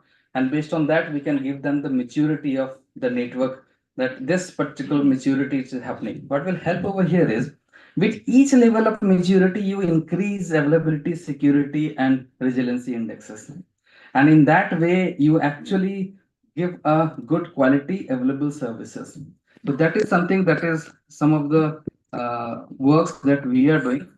One more thing that this ARI platform is right now doing is, with the help of this hackathon, and our internal development team is working on implementing some of the RFCs and trying to have a best practices implementation on that, like using IPv6 extension headers for different purposes and some other protocols also. And we are seeing and testing whether how this particular platform can be used as a standard making platform. This we will be actually showcasing or doing along with ITF 122 in the hackathon. So these are some of the aspects, and I think Anupam, may I have more time or 2-3 minutes? Thank you. So these are some of the aspects that we are working. We are a very small team. From this platform, what we are trying to achieve is to have a community, technical community around us. The guys who have participated in a hackathon coming across from India, from Chennai, Mumbai, Delhi, Kolkata, and Guwahati, the workshop that we have given was to sensitize this particular topic. And actually, if we have some interested people who can work with us, that is something that is very much needed. And whenever you are working with us for last 1.5 months, the next stage will be the finale. This you guys will be working with us on the standard development using this particular platform. And some of you will be given opportunity to work with us as interns or employees. So the idea over here is clearly to have technical community with us, because the vision is very big. We have very small population who understands network first. Second, very small population who would like to work on the network. Professor Venkatesh was taking session yesterday, and we were enlightened to have his speech, and it is clearly evident that this is something which is need of the hour, and we need researchers which could work on this. The lagging behind thing that was there was a platform which is real time, available, production ready, and can be used for the researchers. And we are building ARI platform to be that. Thank you. And I think now it's available. Thank you. I think I'm done. Anything else? DNS in a box, will you show the practical thing? We can show if we have time. But Just show DNS in a box practically. then we need to can I show that? So DNS in a box is something like right now it's having an IP address, IPv4 and IPv6, and a DOH instance, a DOH URL. What happens over here is for the recursive servers, whenever we want to access internet, we use any of the DNS. Now there are problems where malicious domains attack you. And then there are lots of DNS across the world which tries to safeguard you from that. What we have developed over here is the filtering mechanism based on manual filtering as well as AI models, like you have google.com or any other domains with you. Automatically, if you submit some domains over here, it will try to analyze which could be the look-alike domains and which domains are in the malicious zone in different malicious lists across the world. And then it will see that it will give a list of the malicious domains that are there, which could be look-alike of this particular domain. And this will go as a filter to that particular DNS. The beauty of this is whenever we are going as a filter, we can manually uncheck it or check it to be in the filter list of that.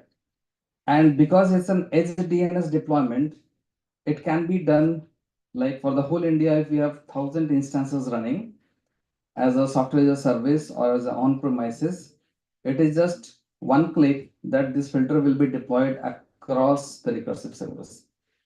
So let's say if there is any kind of attack that is happening or anything that is planned over there or anything that is coming up right now, what we can do is we can actually filter it out those domains. It happens like, let's say lots of Trojans and lots of malicious domains are booked overnight and they have malicious intents. We could have that telemetry with us and that will help us safeguard the DNS for the whole world. The second thing that will help us over here is this filtering. So individuals malicious domains, if you have this domain, automatically we can blacklist using that particular filtering mechanism. So this is one part of it. The second part of this is whenever this DNS in a box is deployed across the country using small artifacts like in edge devices, the availability and the latency will be very low, as well as the resiliency will increase.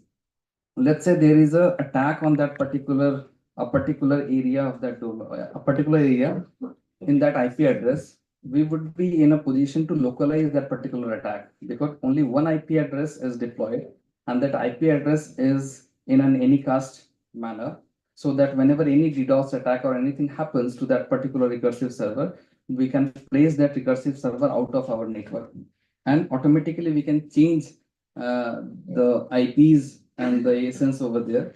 And there are other things that we are using to mitigate DDoS attack like RTBS in our networks.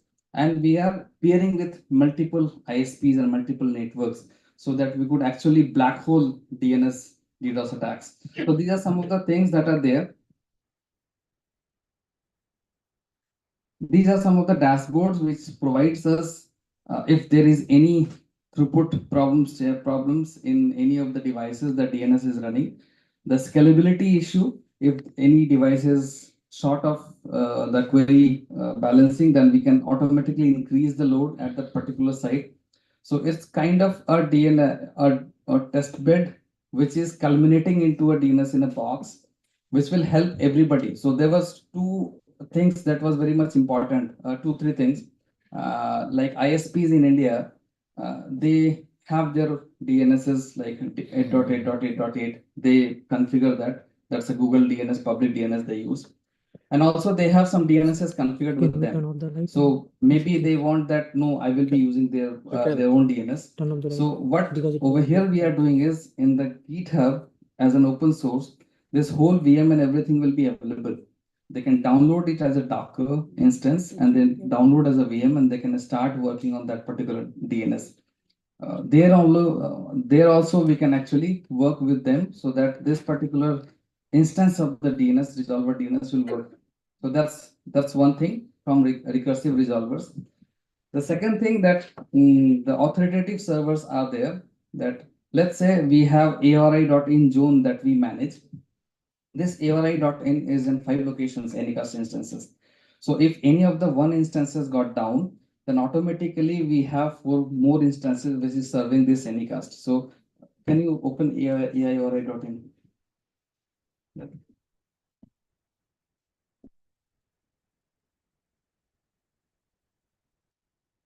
Let's say these are 5 Kolkata, Guwahati, Bangalore, Mumbai, and Mohali locations. Right now, only Kolkata is running.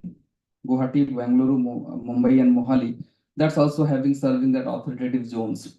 So, in the eventuality of any DNS cutoff from submarine cable stations or any other problem statement that happens, then any of the banks or any of the critical infrastructure, if they can place secondary zone with us, these particular locations, and we'll have 10 more locations over here, then automatically the secondary DNS will start serving from us. So that also will be a very good thing, that if any of the banks or any of the critical information services which are hosting their DNS, we have analyzed that most of the banks are hosting in Akamai, Cloudflare, and other CDN providers. But there could be policy interventions over there that, okay, fine, you host with them, but you host also the secondary DNS part of it over here. So this particular DNS in a box where we will have the recursive server as well as the authoritative servers, which are kind of deployed across India, which will help in the name resolution resiliency for the critical internet infrastructure. And the topmost of is .incctld and the root zone file. We are using hyperlocal root over here for resiliency purposes. And we are working on indigenous root implementations because quantum DNS is also picking up. Quantum cryptography is having a bigger role over here because DNS cryptography is actually working on RSA. We use RSA and other cryptographic models, which is not sufficiently secured in the quantum era. ICANN is working on replacing it using elliptic curve cryptography. We are working on a test bed. This will be actually post-quantum cryptography in DNS. In that way, we are working with the US, the same kind of research that is going on over there, so that this test bed will help us in a new cryptographic implementation of that DNS. And we are working on the root zone file as well as the CCTLD level, so that we could come up with a replica out of it. So these are some of the things that we can discuss offline also. This ARI.in is the portal. Services.ari.in, you need to log in, wherein you can fire measurement commands. Whenever you log in for this particular conference itself, we will provide the access within the evening, and you can have 10,000, 20,000 points to actually play with our system. Thank you very much.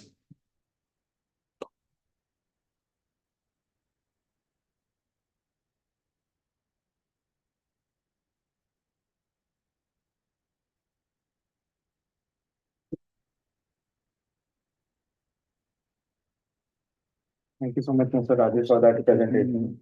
And can we also have a round of applause for the technical team that has been putting their effort in making these tools available? So we'll move to our next session, which is on ICT standards and India's participation. This is obviously at the very heart of this symposium. And I would like to invite the moderator for this session, Mr. Anupam Agarwal, to the stage to take over.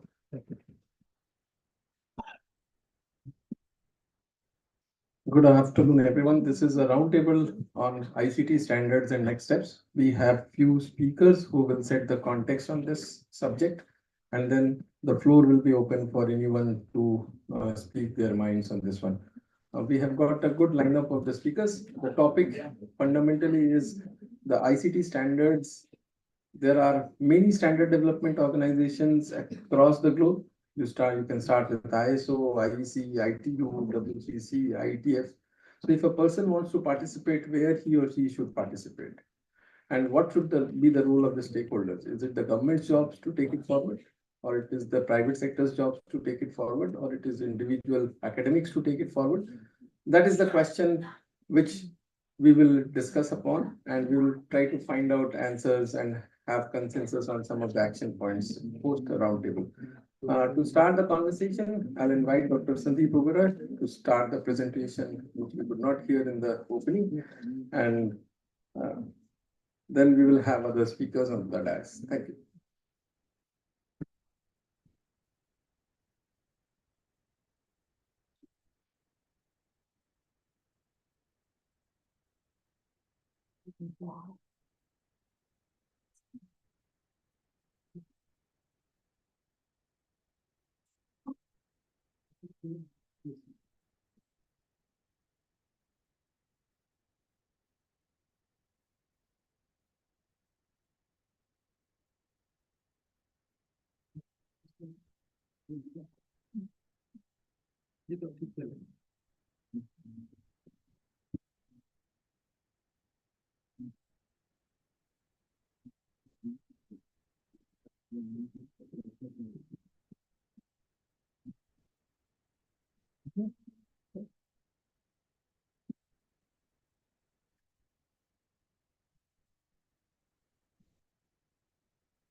Can you hear me?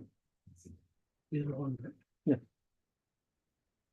So very briefly in the morning, I just touched upon these three lessons that we can learn from the internet.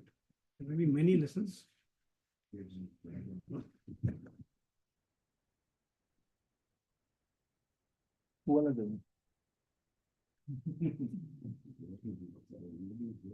Now, yeah, it is not on here. There are probably many lessons you can learn, but I just am focusing on these three that mentioned that fixed allocation doesn't scale. Now, why did we come to this internet model of communication? We had 2 or 3 problems with the old wired networks. Those addresses were very geographically significant. So we have 2 telephone exchanges, and there are more subscribers in one and less in the other, but total capacity is still there. There was a challenge. The network addresses or the phone numbers in those days were very much geographically significant. You have country code, then you have a kind of a area code, which translated really into a exchange or a switch, then a subscriber number. Secondly, these networks were designed keeping in mind a voice-to-voice type of communication between human beings. So we optimized those systems to have channels which were good enough to take human speech. For the first time when we tried to connect computers together, we realized that computers do not communicate like humans do. When humans are communicating, you are holding the channel for 10-15 minutes, and there's constant traffic on this channel. Whereas for a computer-to-computer communication, suddenly you require a big burst of bandwidth, trying to download a big file, and then after that, silence. So that's why we moved to this new method. And we realized that our old method of saying that let me set up a virtual circuit and hold it for the duration of the entire communication, that won't work. And so we came out with a new method, 7-layer ISO model TCP. That was our learning. So our learning was that we cannot do allocation in a static way. And so we decoupled the communication from geography. The learning. But what allowed us to do it? We were able to do it because we standardized how communication should work. There's a conceptual model, 7-layer ISO model. Something will happen at the physical layer. There really the physics is involved. Is it an electrical type of communication? Is it optic? The physics there is there and has to be dealt with. You go to the next layer, which is a data link type of layer, and progressively upwards. And we realize that an application doesn't have to worry about what the physical connectivity is. And if it starts worrying about that, or it starts knowing about that, it will harm the scalability. As soon as an application designer knows that they can fiddle with something at a lower level, they inevitably do it. And then you get locked in. Okay? So this very, very clean separation of communication into layers conceptually took place. The original proposal was a little too complex, but the thought came from there. And then we had TCP and strict standardization of TCP and enforcing the fact that communication at one layer cannot go down into the next layer and interfere with it. This was critical. So the scalability was achieved by standards, and standards were critical to doing this. And standards were or have always been an instrument of policy. See, communication in history has always been regulated by the state or the government or the power that is in charge. Because of its sensitivity, its military use, governments have always kept their eye on communication and strongly regulated it. So any telecom standard also was a matter of agreement between countries at the ITU. Every country has one vote. Some people are admitted equipment manufacturers, academics, because they have the subject matter knowledge, but they don't have the ability to vote on it. Now, computers had no history of regulation. Governments did not have their eye on it. In the early days, people thought this is not going to be really a significant technology. And finally, you have TCP, which disrupts communication itself. And now the telecom actual physical layer becomes just a pipe. And what is happening in functionality, what is happening in encryption, all moves to the endpoint, which is some type of computing device. And there is no history of regulation there. Yeah. Governments don't realize what is happening, and suddenly the whole functionality is out of the telecom's hands. In those early days, people were not willing to pay for functionality. Even today, you're not willing to pay for technology. Email should be free. Web searching should be free. Yeah. WhatsApp should be free. Video calling should be free. Everything should be free. Yeah. But ultimately, somebody has to pay. So in those days, the software companies were really complaining that, look, how are we going to make money? And the telcos were having a good time because they could easily cut off the physical bits to you. You have to pay some money to get physical connection, which everybody is willing to pay, data connection.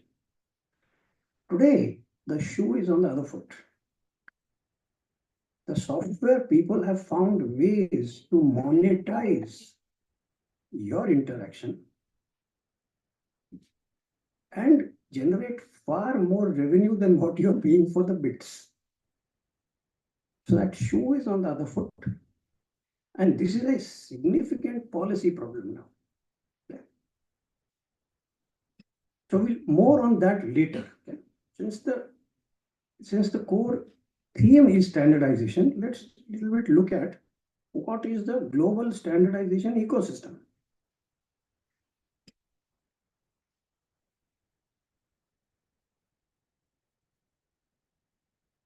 So how does international standardization happen? This is not an exhaustive list.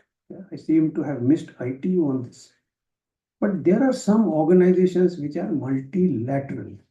Countries are the members. ISO is one such organization, IEC is another, and ITU is also another one of these organizations. So they have other members, but the other members usually do not have voting rights. Then there are various national standardization organizations. We have in India Bureau of Indian Standards, which is a government body.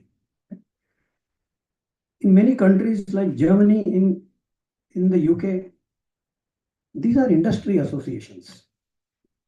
So these standardization bodies in different countries come with different background. In India, BIS falls under the Ministry of Consumer Affairs. It has come from a consumer protection background. The ISI mark and so on to increase customer confidence. Yeah.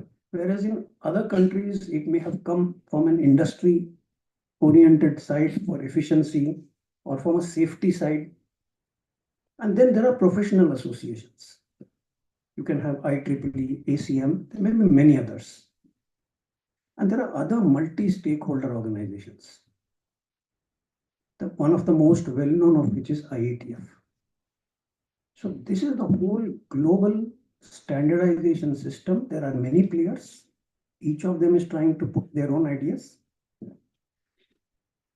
And all of these ICT matters now are essentially international matters.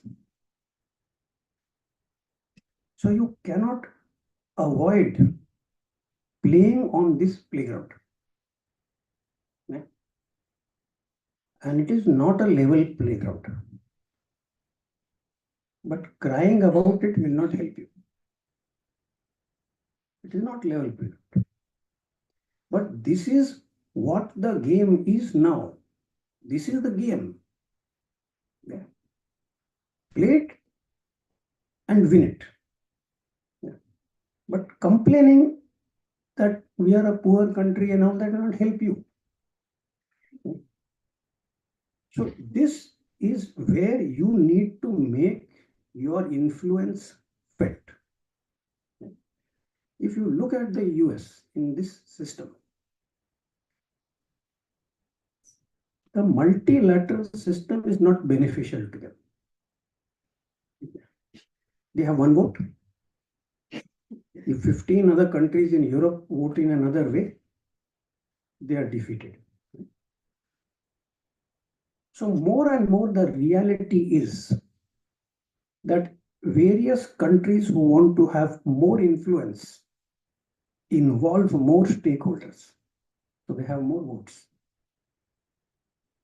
So if we want to have more influence, we can't rely upon the government only as the one stakeholder, because that will have one vote. It's like asking the BCCI to play cricket rather than to enable cricket to be played. So that is the reality. Because if we want to be, a great player, if we want to make an impact, thinking about that is free.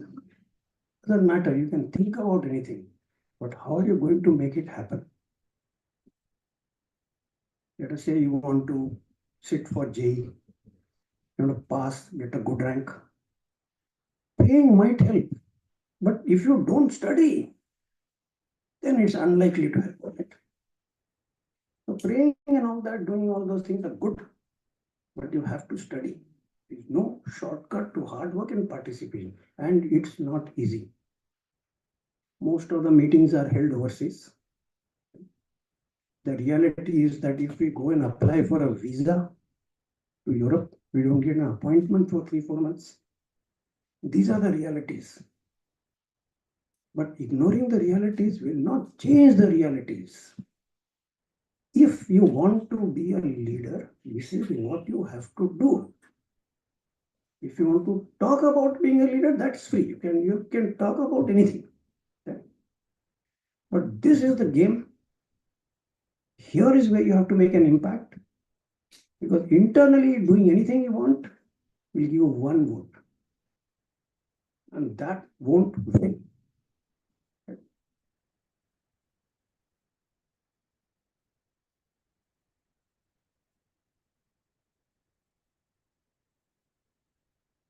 How do we use standards? Many people think that standards are going to be very prescriptive. It's an algorithm. Just take a standard and your problem will be solved. This is a perception that many people have. So recently, Prime Minister in his 15th August speech mentioned at Red Fort that we must use standards. So suddenly every ministry wants to have standards. That is a standard here, standard there, everything. And they expect that some standards making body will make the standard.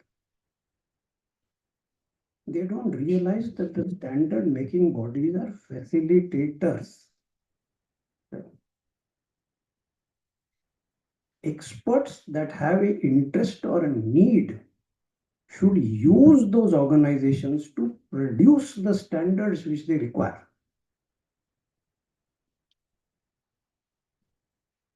Now, many standards require a lot of preparatory work and probably some empirical data collection also.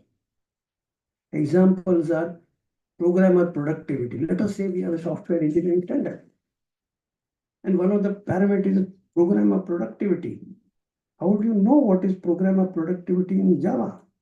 Or what is programmer productivity in C++ or in Python? This hard work or data collection has to be done by you. Standard will not actually do it for you. So a standard is a way to collaborate and to scale. A standard is not necessarily a prescription or a solution to a problem that will somehow magically come. You know what solutions are and then you standardize them. If you have no idea how to solve a problem, standard won't create that solution. So standards are important, collaboration is important, and collaboration is something which we don't do very well, unfortunately, in our system. Right from school, we break up into art stream, commerce stream, science stream. We carry it out through that, throughout in the university, and real life, the problems are all interdisciplinary. Our departments don't talk to other. Our ministries don't talk to each other. Okay? How are you going to make people collaborate? And standards are a good way of doing that. Because if you don't collaborate, you don't bring the collective strength to bear.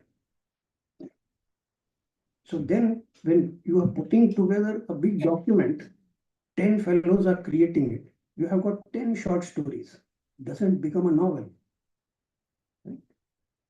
So saying we'll collaborate is great, but how are you going to do it? You need to learn how to do it. Knowledge is one thing. How will you play a short ball? We know that India is not playing them very well in this current test series. But how will you play a short ball? Knowledge everybody has, right? Go on the back foot and hit it for 6. Everybody knows this. Knowledge has been imparted. Can you do it? If Harish Rauf is bowling at you, T20 World Cup semi-final, India, Pakistan, stadium full of shouting people, can you hit it for a 6? That requires skill. Skill requires practice. Skill requires drill. Okay? There is some rough thumb rule that in order to be considered skilled at something, you have to spend at least 5,000 hours doing that activity. Okay? So knowledge is not enough. Okay? Everybody has knowledge. And whoever doesn't have knowledge just has to go to Google or to chat GPT now and get knowledge. How are we going to translate that into skill? Because that's what's going to get us the results.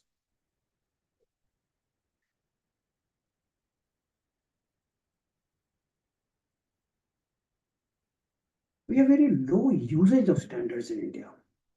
I'm in a very embarrassing position. The Bureau of Indian Standards runs the software and systems engineering committee globally, and I am the chairperson. We have more than 2,200 published standards on all aspects of software engineering, life cycle, testing, all of this we have. Also in the Bureau of Indian Standards, we have done the work to adopt them as Indian standards. So now they are available at a very cheap rate.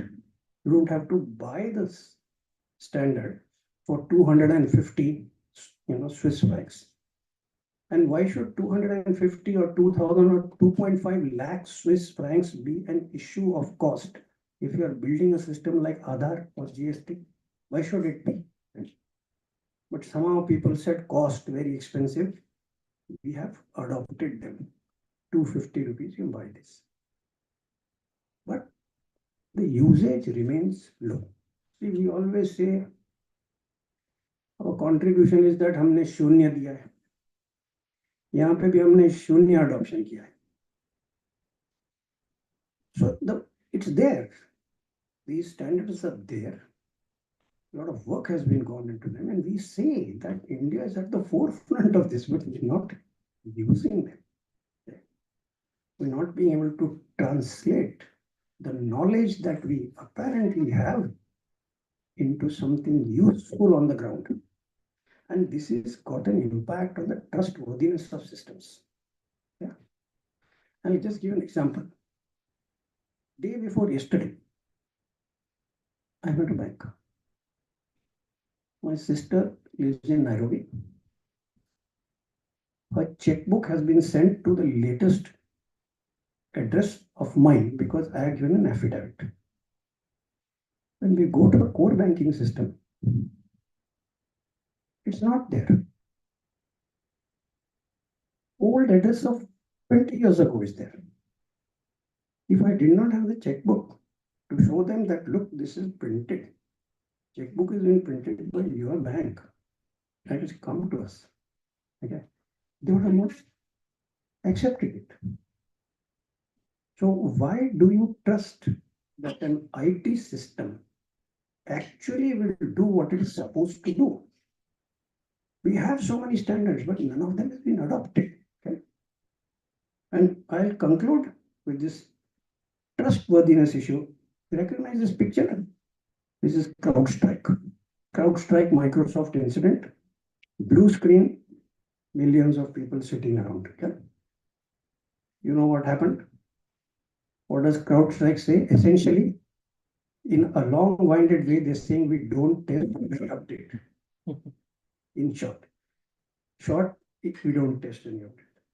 What is Microsoft saying? In short, they are saying, Arey, EU, because of anti-competition, forced us to give CrowdStrike direct access to company. So the problem is worse than what you think. Okay? And it's not going away until each one of you puts in the hard work. The government's not going to do it for you. You will have to do it. Okay? What is the motto of the country? Republic, Satyamev Jayate. ये उपदेश नहीं है, आदेश है. Lions are telling you, each one of you, if you don't make sure this happens, nobody else is. Okay? With that, thank you.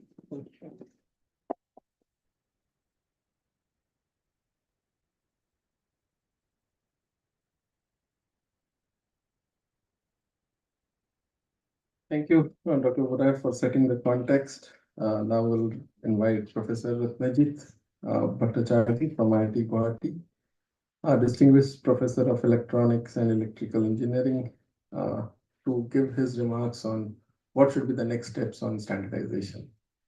Thank you.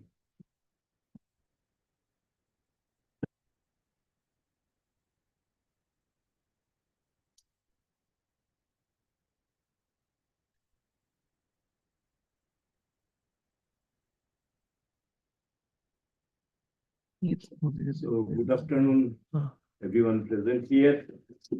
And I extend my thanks to the organizer for inviting me. This is a topic where I do not work much. I'm essentially a researcher, but as my previous speaker has mentioned, we should everybody be aware of particular this important issue of standardization and why it is needed. India is considered to be one of the, I should say, leading place where all companies try to sell their products. Interoperability of products and these things are greatly dependent on the standardization of the product. And we have, of course, our own system. I may be wrong, as I know, as far as communication and ICT is concerned in India, there are two channels. One is DOT, telecom related standards, TS, DCI, and when it comes to ICT and other things, it is through MIT. These are the government agencies involved, if I'm not wrong. And I have some understanding about the telecommunication technology part because I belong to that domain. So very recently, our government is very proactive and they want us to participate, including academia and also industry in the standardization process. ITU area has been inaugurated. In fact, I was also present in that event where Prime Minister inaugurated IT area in CDOT. And so this is a big step. And I don't know how many of you know, because 3GPP, all of you might have heard, which actually come up with the 5G mobile standards. So I'll share one just important news. So it is reported on 29th April 2022. TSDSI's 5GI, 5GI stands for India, and standard has been formally merged with the 3GPP 5G standard and implemented into 3GPP release 17. So actually 5G is essentially a set of specifications. Release 15, release 16, release 17, these are the releases of 5G. And it talks about three things. One is the latency, another is data rate, and the coverage. Now, in a country like India, which actually bulk part is rural India, there we do not require very high-speed connectivity. And these are low mobility areas. So a 5G testbed was developed in India itself with the participation of IITs and IISc. I do not know how many of you are aware of this. And in the sub 6 gigahertz, all technology relevant to 5G and covering those remote areas were developed. And with that, actually, India tried to propose 5GI, 5G India standard. And finally, after a lot of pushing, this was, as my previous speaker has mentioned, there is voting and other things. So it is all number game in the standardization, but finally in the ITU, it has been incorporated in the release 17. So India is taking steps, and this is very, very important. Standardization is very much linked with the technology. For example, IEEE is another standardization. And wireless standard we know, you ask anybody 802.11.11, but there has been many development after 802.11, because when IEEE usually used to have technology standards for gigahertz frequencies and above. For example, if you take wireless LAN and all, the ISM band 2.4 gigahertz. In US, it is around 5 gigahertz. Then WiMAX standard, again, 5. So sub 6 gigahertz, IEEE did not have much of standard. But when we had technologies like LoRaWAN and all coming into picture, IEEE also introduced the IEEE 802.11ah standard, which goes up to 800 megahertz. So you can see that it also depends upon the application which are developed, and accordingly the standardization, global standardization is done, and we need to participate. Mostly these are represented by, as I know, through the government agencies. Individual participation in standardization process, I'm not very much aware, but the industry, big industries, they line up and they vote for standards. And it is actually depending upon the technology readiness also. At sometimes some people become able to push some standards in the standardization meeting. So there are a lot of issues which we are not that much aware. My only request, we should participate, and also any standardization process should have some open scopes for the researchers. Because once you standardize, it becomes somewhat rigid. The scope of innovation reduces. So a good standardization practice should have some areas where scope of innovation exists. So with these few words, I conclude this talk. Thank you very much once again for providing this opportunity. Thank you.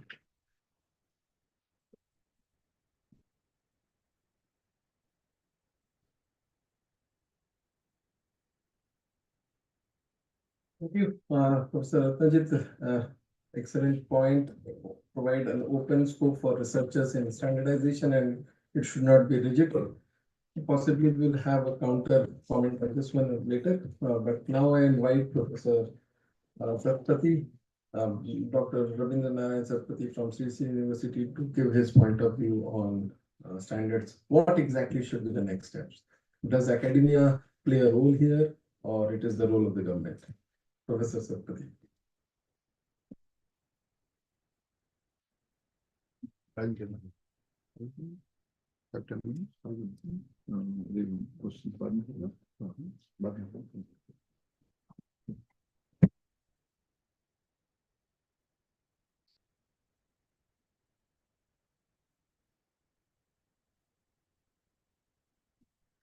Good afternoon, everybody. Dignified of the dais and my dear participants. I represent Dean of Faculty of Engineering and Technology of CDC University, and I'll speak something on academic perspective, what exactly standardization need in academic perspective and where it stands and how we are facing challenges. So all these things I'll put here. So first is our aim is to maintain global ICT standards. That is our main aim. So academic perspectives, definitely it is a common thing everybody will know. So integration of advanced digital tools, integration of platforms, and integration of technology. It is the initial thing in education system. Somehow, because those are well funded by government and maybe well developed universities, organizations, they are doing that. But if you see in common, across the universities, across the institution of India, it is not happening. And why it is not happening, we'll discuss later on. But there is a major thing, but it is needed. Now, one more important thing, quality assurance in education. That is very, very important. And if you see the big solution nowadays, just our Vice Chancellor told in his talk, implementation of national education policy. And if we understood the national education policy properly, so here it solves the standardization process also everywhere. Because if you go step by step, it involves all standardization process, global standardization process on ICT. But there, I want to add, you see, technology is moving very fast because we are in IIT, in a higher educational institution.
Hello, Jeff. Hello, how are you today? Hello. Am I Hello. audible? I can hear you. I hope that you can hear me. Yes? Yes, yes, yes. Good. Nice meeting you after a long time. Where did we meet? During Apenic conference. In Delhi? Or a bit No, in later? Singapore. Oh, in Singapore. Oh, right. Yeah, no, great. And during ITF meetings. Well, yes, I've been to many of those. They all get to be a bit blurry after so many. I'm never quite sure. So the event is going on. After the panel discussion, we will start your discussion. How long have I got to talk? I think half an hour. Half an hour? Fine. Okay. Thank you very much. So, Geoff, you have an idea of this AI platform before? I think An idea no. of You have 1 hour. 1 hour. Okay, fine. Yep, okay. I will take a more relaxed pace and take 1 hour then. Not a problem.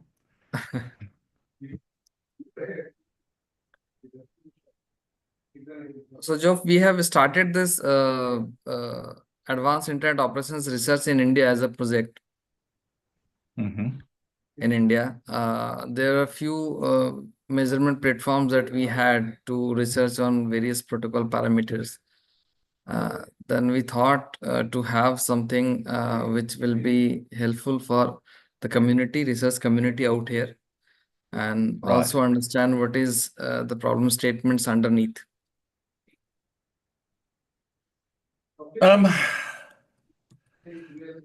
Yes, I've been involved with measurement for decades, and I must admit, trying to figure out what and why to measure is always a tough one.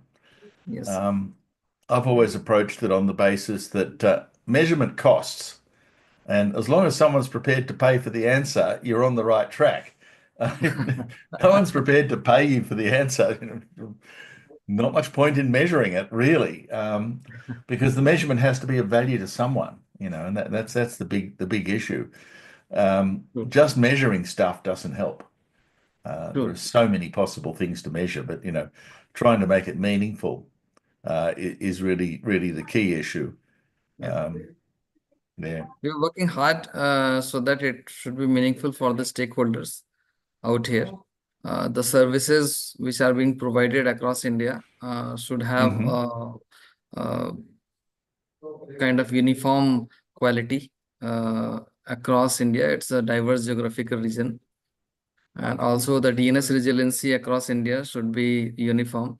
We have presented this research in DINR conference sometime. You were there in the panel last year. Oh, right. I vaguely remember that. Yes.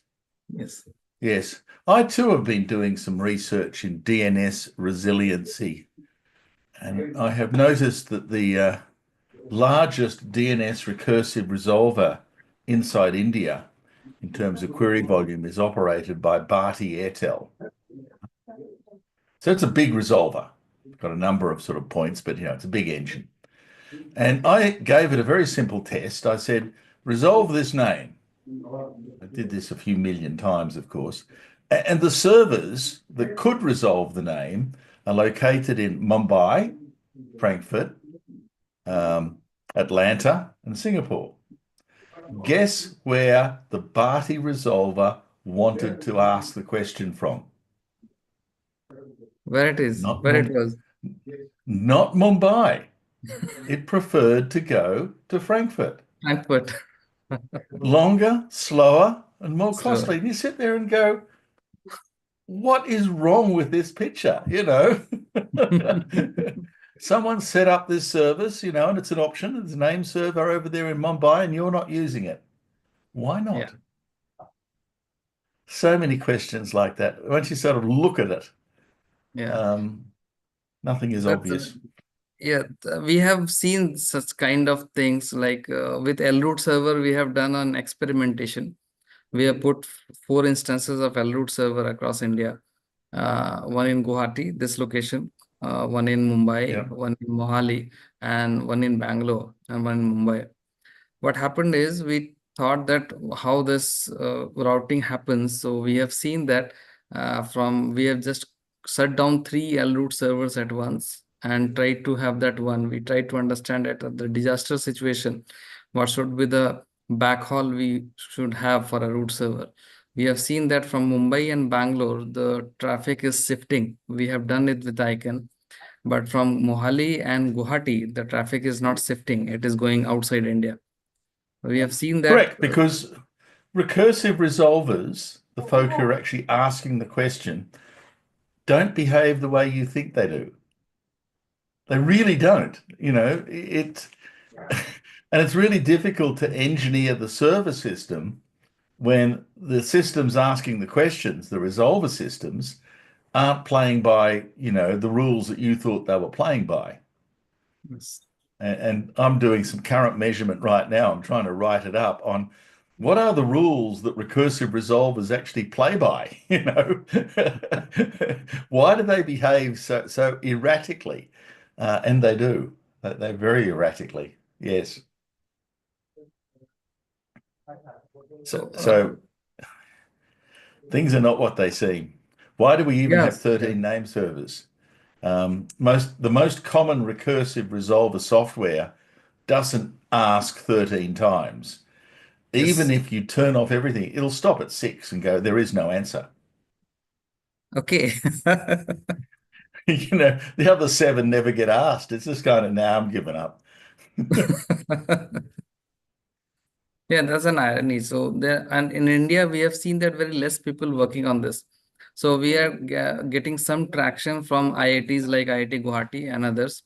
And here what we are doing is we are placing some Anycast instances of this particular platform. So we have built end-to-end measurement platform.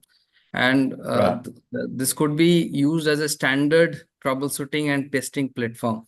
Like say we are working on RFCs as best practices, wherein like IPv6 extension header, we are trying to get the server latency as well. And then we Oh are God, extension headers, walk away now. Just walk away.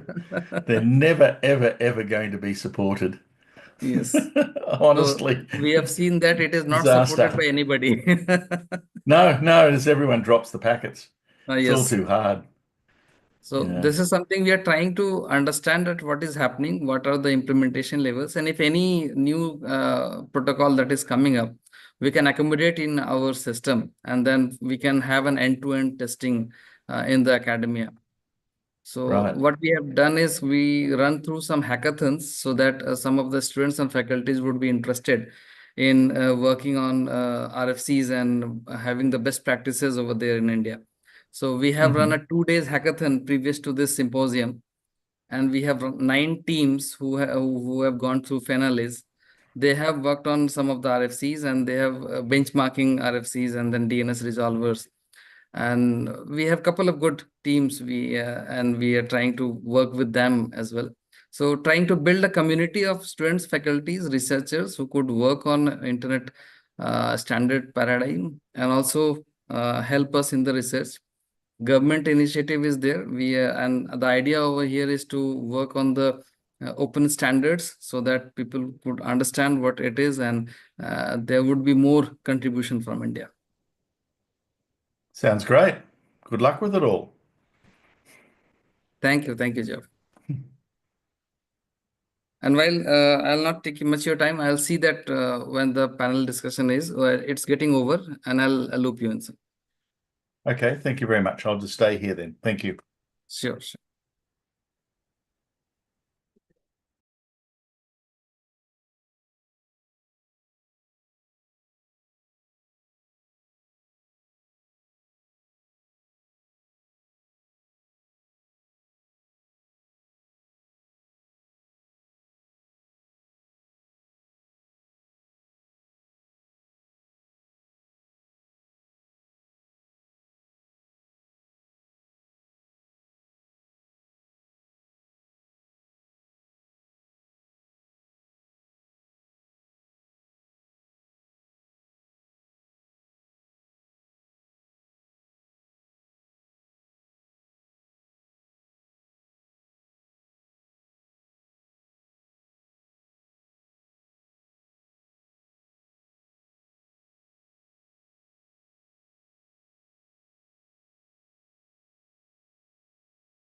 Jeff, are we audible?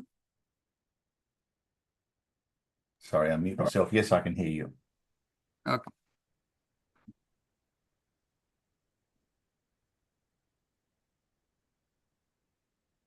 Ladies and gentlemen, I'm honored to introduce a true internet pioneer, Jeff Houston, a visionary technologist and renowned internet architect. Mr. Houston was instrumental in pioneering Australia's internet deployment during the early days of the digital revolution, long before he became the chief scientist at APNIC. He led the initial internet deployment in Australia, in the Australian academic and research sector, laying the groundwork for region's digital transformation. A decorated innovator, Mr. Houston has been inducted into the Internet Hall of Fame, the Percy Hall of Fame, and he was named a member of the Order of Australia. His distinguished career spans leadership roles with the Internet Architecture Board, the Internet Society, and Telstra, where he drove large-scale internet infrastructure deployment. An accomplished author and prolific researcher with 45 RFCs to his name, Mr. Jeff Houston represents the intellectual backbone of our digital revolution. Please join me in welcoming a true legend of the internet. Thank you. You are very kind. Hopefully you can all hear me. Yes? Are we all good? We can hear you. Great. What I would like to do is talk for about 45 minutes, and then we'll have some questions, I guess. To start with, what I'd like to do is open up a pack that I've prepared. So with luck, someone has turned or has enabled screen sharing for me, if you could please, so I can share my PowerPoint slide pack. Let me try again. Thank you. Thank you. Thank you very much. Let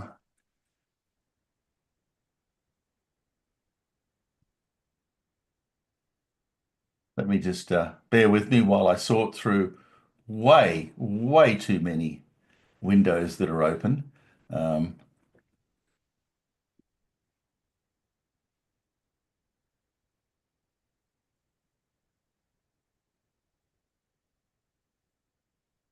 I'm going to have to quickly drop out and reopen because it's an Apple Macintosh and it hates me.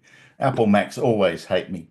I'll be right back. I'm sorry for this. It's a new laptop. New laptops are painful.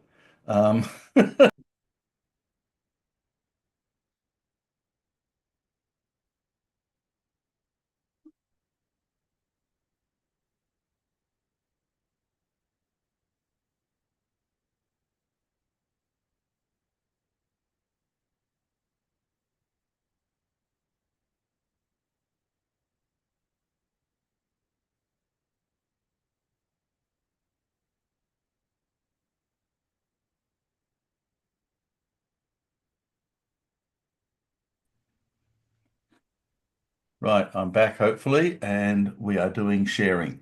Yay. Very quickly finding the right screen to share. I'm sorry about this. Here we go. Right, hopefully you can all see that. Perfect.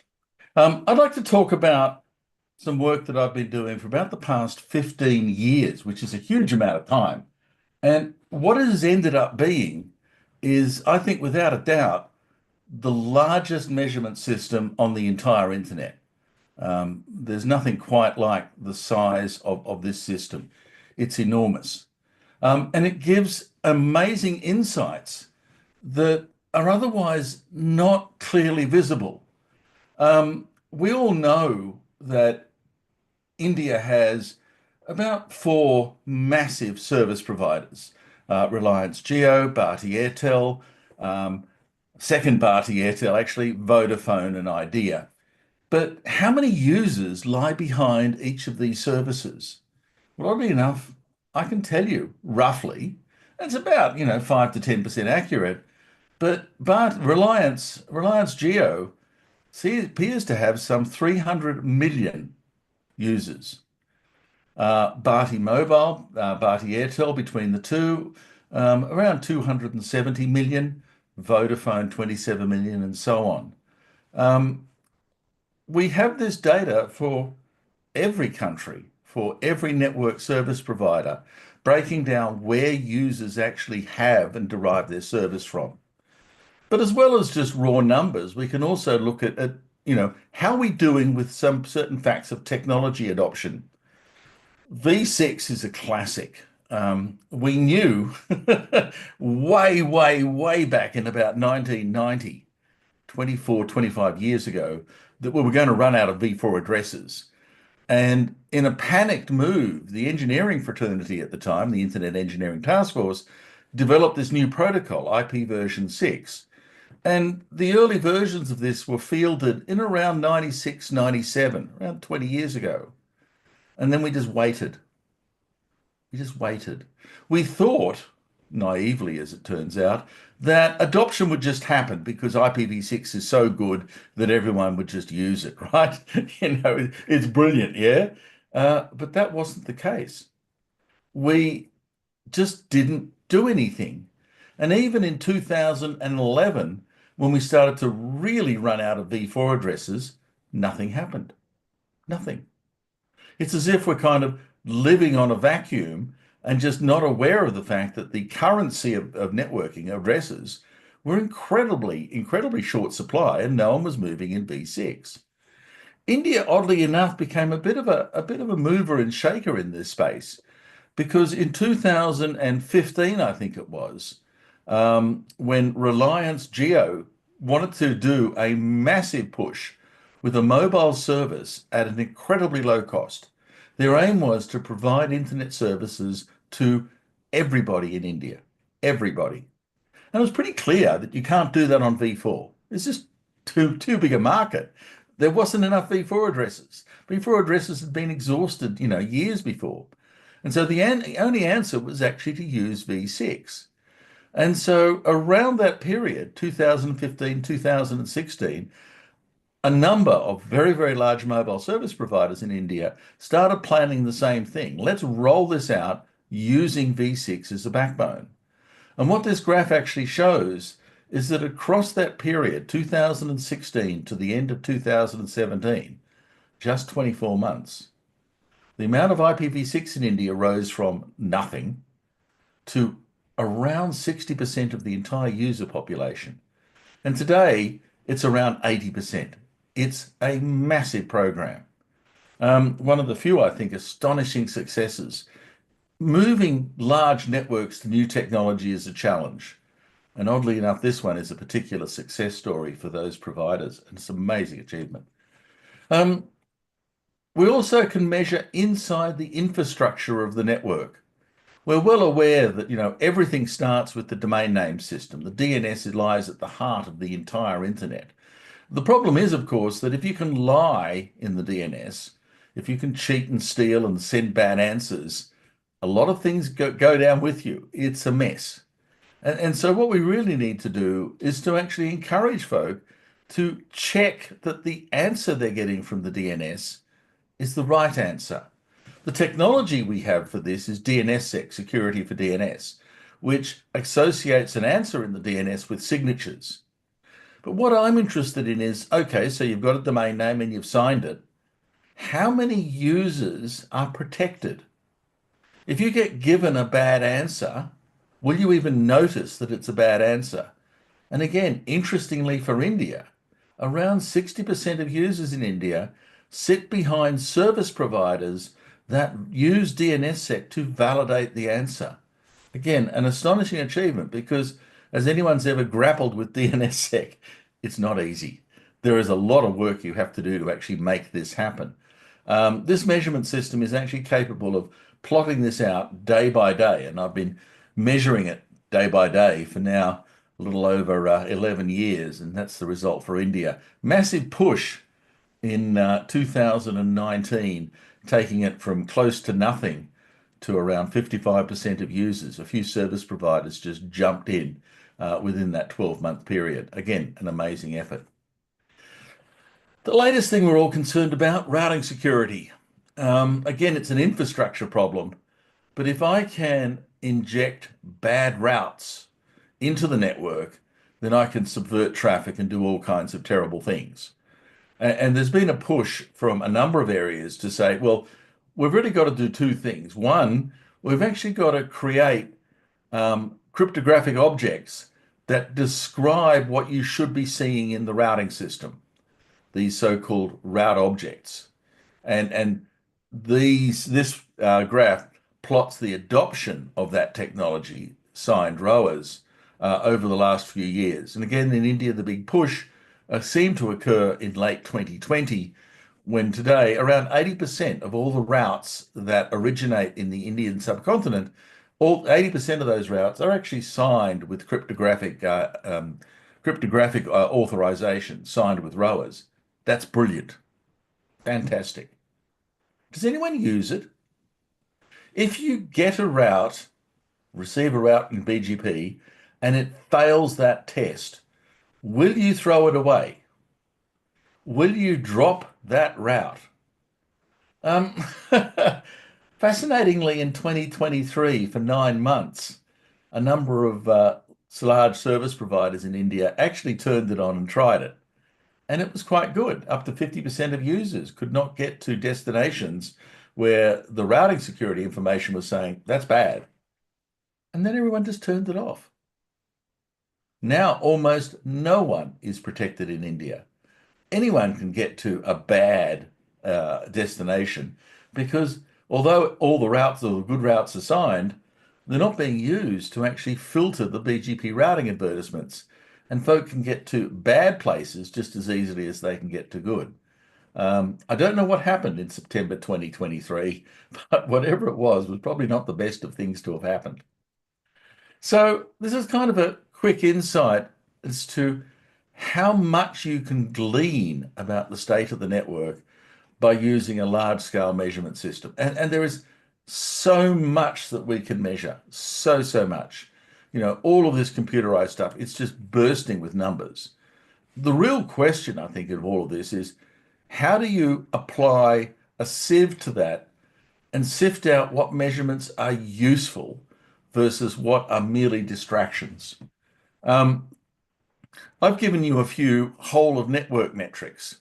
And so they don't talk about your experience or my experience or any other individual sample. They try to generalize across to literally everyone.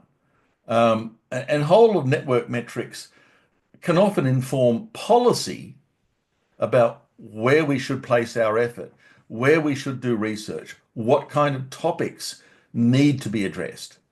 But they won't help you to solve a problem with your network that might be occurring in a couple of hours. They won't help you in diagnosing operational incidents. For that, you need an entirely different kind of network that effectively does directed samples that can actually tell you what's happening there and then in the network in individual use cases. And there's a case for both types of measurements, but they are very, very different measurements. Of course, the network itself is a massive system, and you can indeed measure it from the point of view of systemic behavior. How stable is routing? How stable is the DNS? And look at the system from the point of view of the system as a whole. But that's not the way users see it. What users want to know is, can I get to where I want to go to? You know, is this URL working? Can I download that video? Can I, hook into Netflix or whatever it is? What is the user experience in using the network? Looking at the network, if you will, as a responsive black box, how well is it able to respond to user needs? And last and not least, of course, in this kind of breakdown is the engineering view. If you're running that network, then it's useful to understand if the components that you're using are actually doing what they're intended to do. Where is congestion? Where is routing failing? Where am I getting, breakpoints in the network? How are my components standing up? And of course, all three of those metrics have their role and different applications. And last and not least is this whole thing about snapshots versus time series. I've showed you some time series measurements that occur across up to 2 decades in one case, long time series that tend to show sort of the evolution of behavior, the sort of results of steady work over a long period of time. What's the baseline and how is that changing? But of course, that doesn't help you to debug a problem. For that, you need more instantaneous metrics, snapshot metrics. What's the network doing right now? Where is my traffic going right now? And again, it's an entirely different way of looking at the system. And they're two very, very different sort of sides of measurement. So whenever you're trying to set something up, figuring out what approach you're going to use is almost the first and most basic question. And then once you've kind of worked that out, you've then got to figure out how. There's passive measurement, where you use a network management protocol and hook into active network devices such as routers, hook into your service platforms, and actually get them to report on what they think they're doing. What's the CPU rate of a server? How much free memory? What's the disk space, etc., etc. Classic system management stuff. Versus active measurement. If you really want to know how the DNS is working, ask it to resolve a name or two or a million. Probe the network, push the network, and see how the network responds.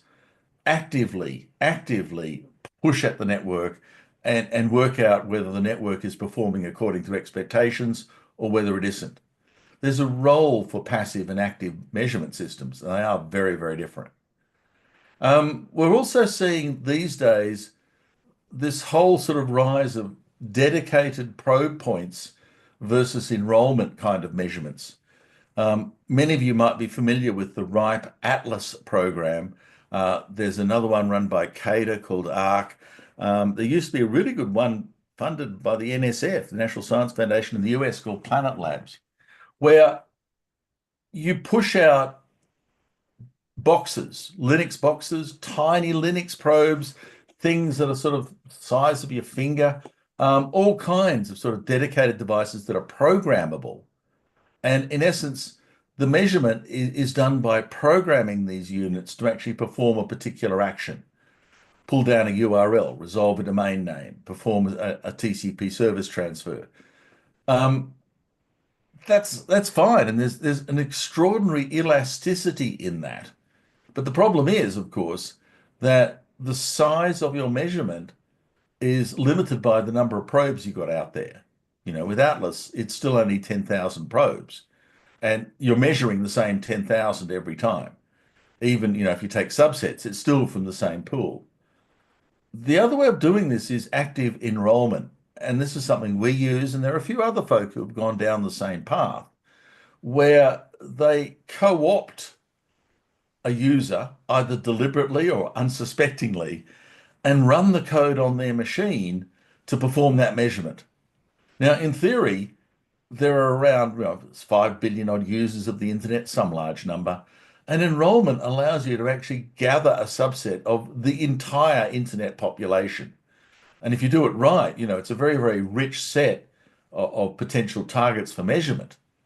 The problem is that you can only do very limited things on other people's computers. They don't let you in with root level access. No. So you've got to instrument other parts of the network. The best you can do with enrollment is to get your subjects to perform astonishingly limited functions and do everything else on the other side.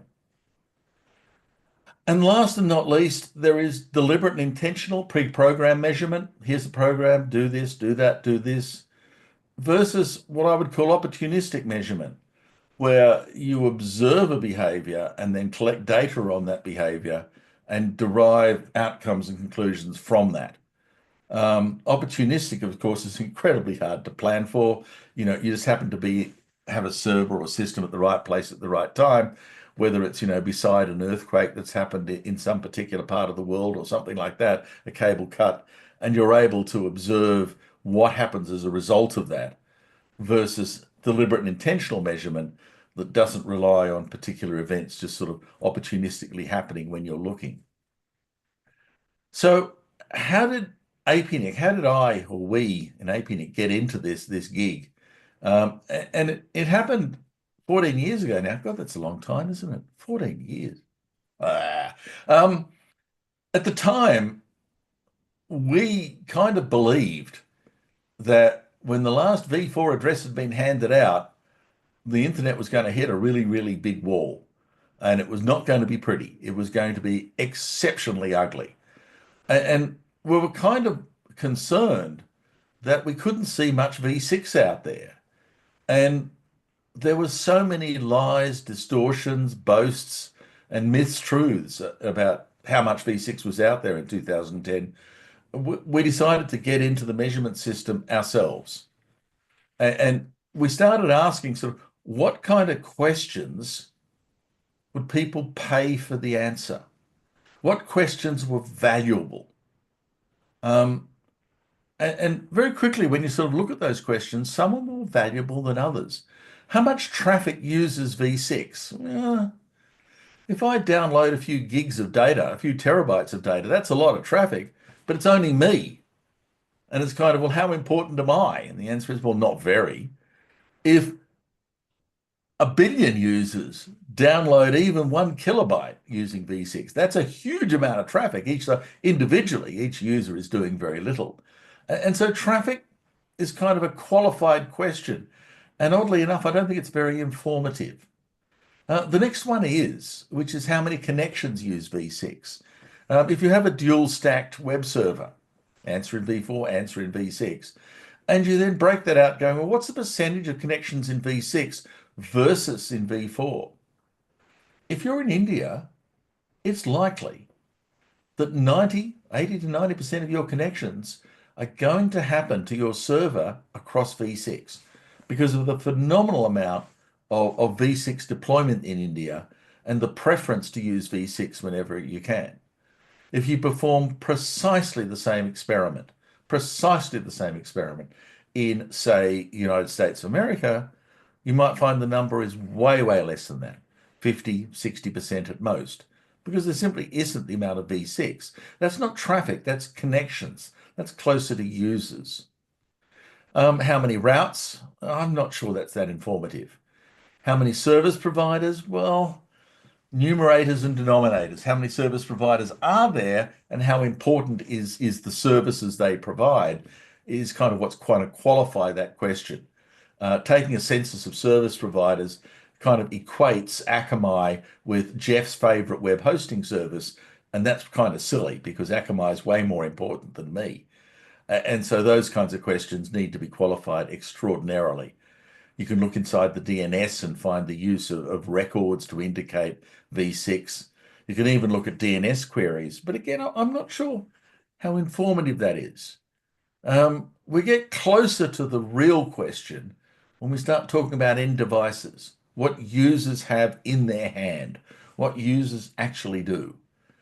Because when you start asking that question, you're really starting to see whether V6 is working and is viable, in the area that you're measuring. But, realistically, all of those questions are parts of the whole. They don't encompass the whole. All of the infrastructure, all at once. And it's kind of interesting that if I ask each of you in this room, here's a URL. You can only get there in V6.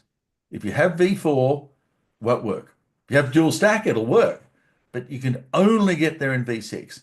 And I ask all of you in the room to try and get there. That's an interesting question. Because that's an end user experience that says, is everything working? Is the routing working? Is the forwarding working? Is the DNS working? Is the transport working? Is your device working? Is everything equipped with V6 to actually make an end-to-end connection work? And that's almost a very fundamental question with an astonishingly deep answer. Because quite frankly, if I can present you with a V6 only URL, and I can do this 1 million times, then I'm starting to gain some real insight into the capabilities of the network from what starts with an extraordinarily simple test. So the way these kinds of measurement systems work is you need numbers. You need very, very large numbers, way larger than a set of probes or a set of anchors or, a set of, little devices out there. You really want, excuse me, a statistically significant, subset of users large enough that the sampling makes sense. Now, I could go to an internet, a website for weather in that country, massively popular, the Daily News, whatever it might be. But the issue is when you go and approach those people who run those sites saying, can I put some code on your site? They look at you like they're crazy. And you probably are, because all of a sudden putting third-party code on their web service is something that no webmaster would tolerate. It really is an issue of, will that make my server less resilient? Will you put in bad code? And quite frankly, if you put something on my web system, you get to see all the users of my web service, and I might not like that. And so trying to inject measurement code on massively popular websites only works if you're the web service site yourself. So Google do V6 measurement on Google sites, and they can kind of get away with it because they're Google. But if I put my hand up saying, hey, Google, can I get some JavaScript on your website? I'm sorry, it's just not a question they're willing to answer. So the answer is no, it will not happen. So you need to either be a very popular web service or you've got to think about this differently. So let's rethink this a bit. And as I said, Google can do it because they're Google. Akamai can do it because they're Akamai. But you and I aren't Google. At least I don't think you are. I'm looking very closely at who's in the room, and no one looks like they're Google. No one looks like they're Akamai, and neither am I. So if you're not Google, then maybe you can use Google. Because Google has one thing that's actually really, really interesting. When I'm talking about measurement on the scale of millions, tens of millions, hundreds of millions, there's one thing that does that all of the time, and that's ads. I know they're annoying. I know they're ghastly. I know they completely get in the way of any user experience. They're out there, but everyone gets ads because ads is actually what funds the internet. This whole advertiser-funded network is kind of where we are. And there's a massive industry behind it worth literally, I don't know, tens of billions of dollars, maybe into the hundreds or trillions of dollars around advertising. So ads are interesting. Ads aren't pictures. Ads aren't text. Ads is actually dynamic scripting. The ad server loads this kind of content of script and images.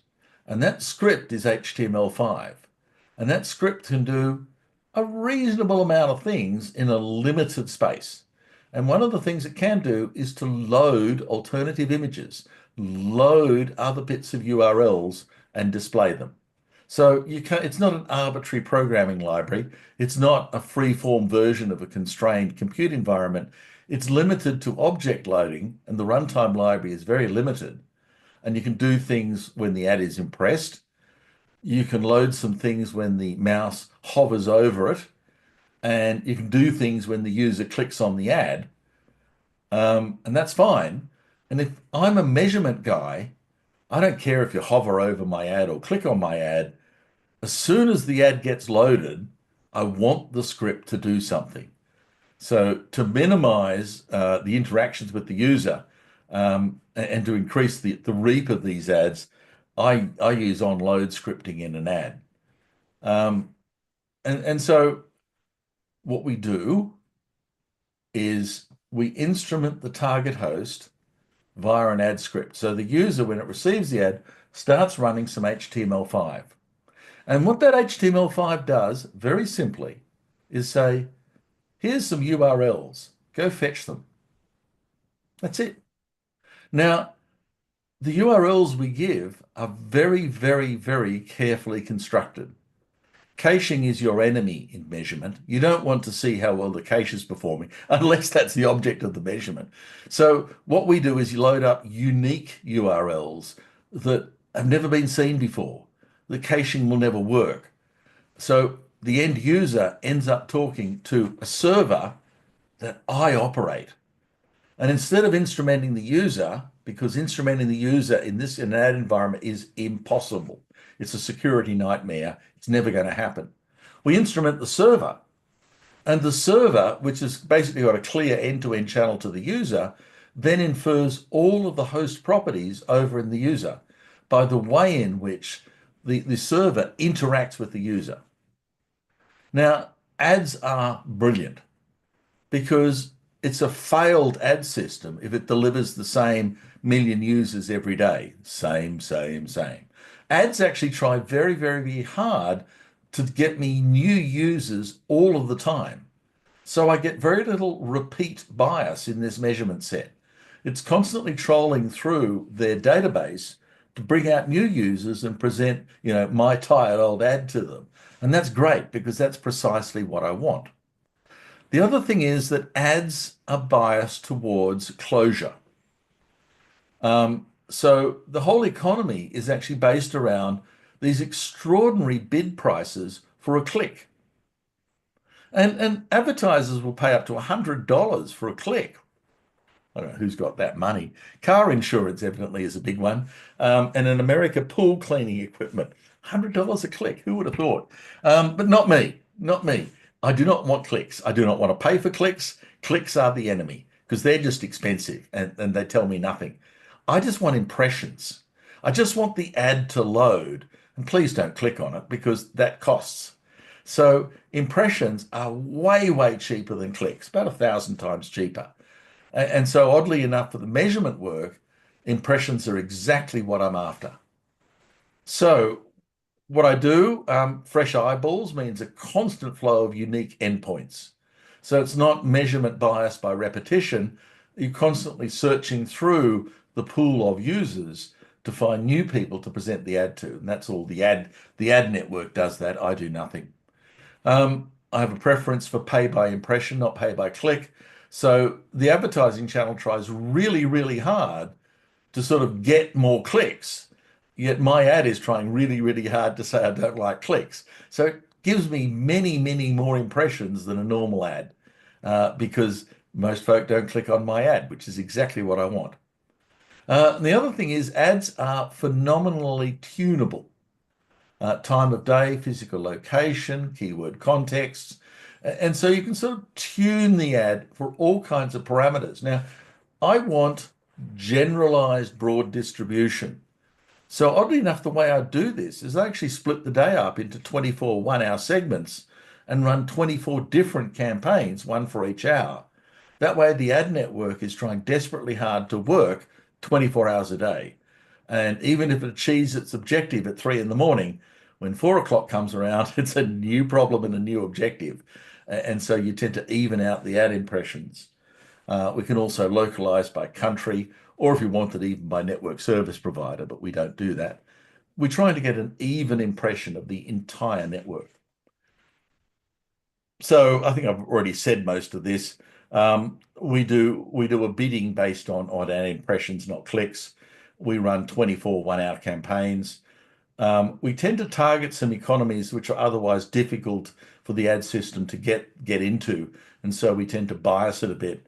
We have a strong bias into China at the moment because China is hard. And not enough the US, because we're cheap, we find it hard to get US eyeballs. So we have a campaign that says US only, and Google tries very, very hard to meet that objective. And generally, we run about 25 million placements a day, every day, 7 days a week. So it's quite an extraordinary amount of ads. Here is a breakdown of our ad system across basically a 26-hour period.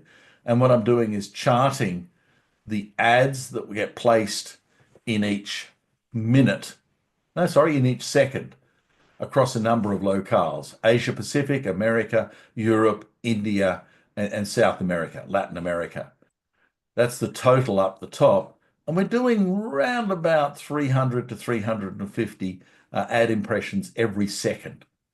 And you see the sort of the 1 hour breakdowns as the ad system comes up at the start of the hour, tries to achieve its objectives. Then when the hour is finished, they tail off and the new ad system actually works.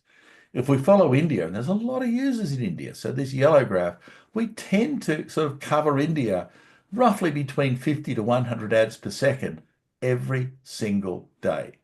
even in the off times, we still get a decent amount of advertising placement, even when everyone else is sleeping. There are still some folk out there who desperately want to see ads. Good on them. What can we do in the ad? Well, not much. I can fetch a URL, but that's enough, because what do users do? They fetch URLs. Do they do anything else? Not really. But when you fetch a URL, you've got to do a DNS question and an HTML question. So if I'm the DNS server and the HTML server, I get to see every part of your transaction. I'm the other end. And so, as I said earlier, if we use the unique DNS names, I defeat caching. And while I can't instrument the client, I instrument the server like crazy, full packet capture, everything. And all the data analysis is based on the logs collected by the server, where we infer actions at the client end. So normally in an ad, when you get one of our ads, you get about 10 tests. They're invisible. There's nothing happening on the screen. You can't see it happening. We tried 20, but users get bored. It takes too long. It doesn't work as well. 10 seems to be optimal for us. We give them some URLs. One of them is, this is dual stack, and I'm interested to see which protocol you prefer, v4 or v6. A standard control one, you can get this in v4 because everyone seems to support v4. A second one, which is v6 only. And after a few other tests, including DNSSEC, 10 seconds later, I say, look, if you've kept the ad running for 10 seconds, please tell me how you're going. So the 10-second timer, and then basically a summary result report ad that kind of, the results are actually bedded into the query string. All of our servers are dual stack. They all use unique labels, and the actual name itself, the URL, determines behaviors.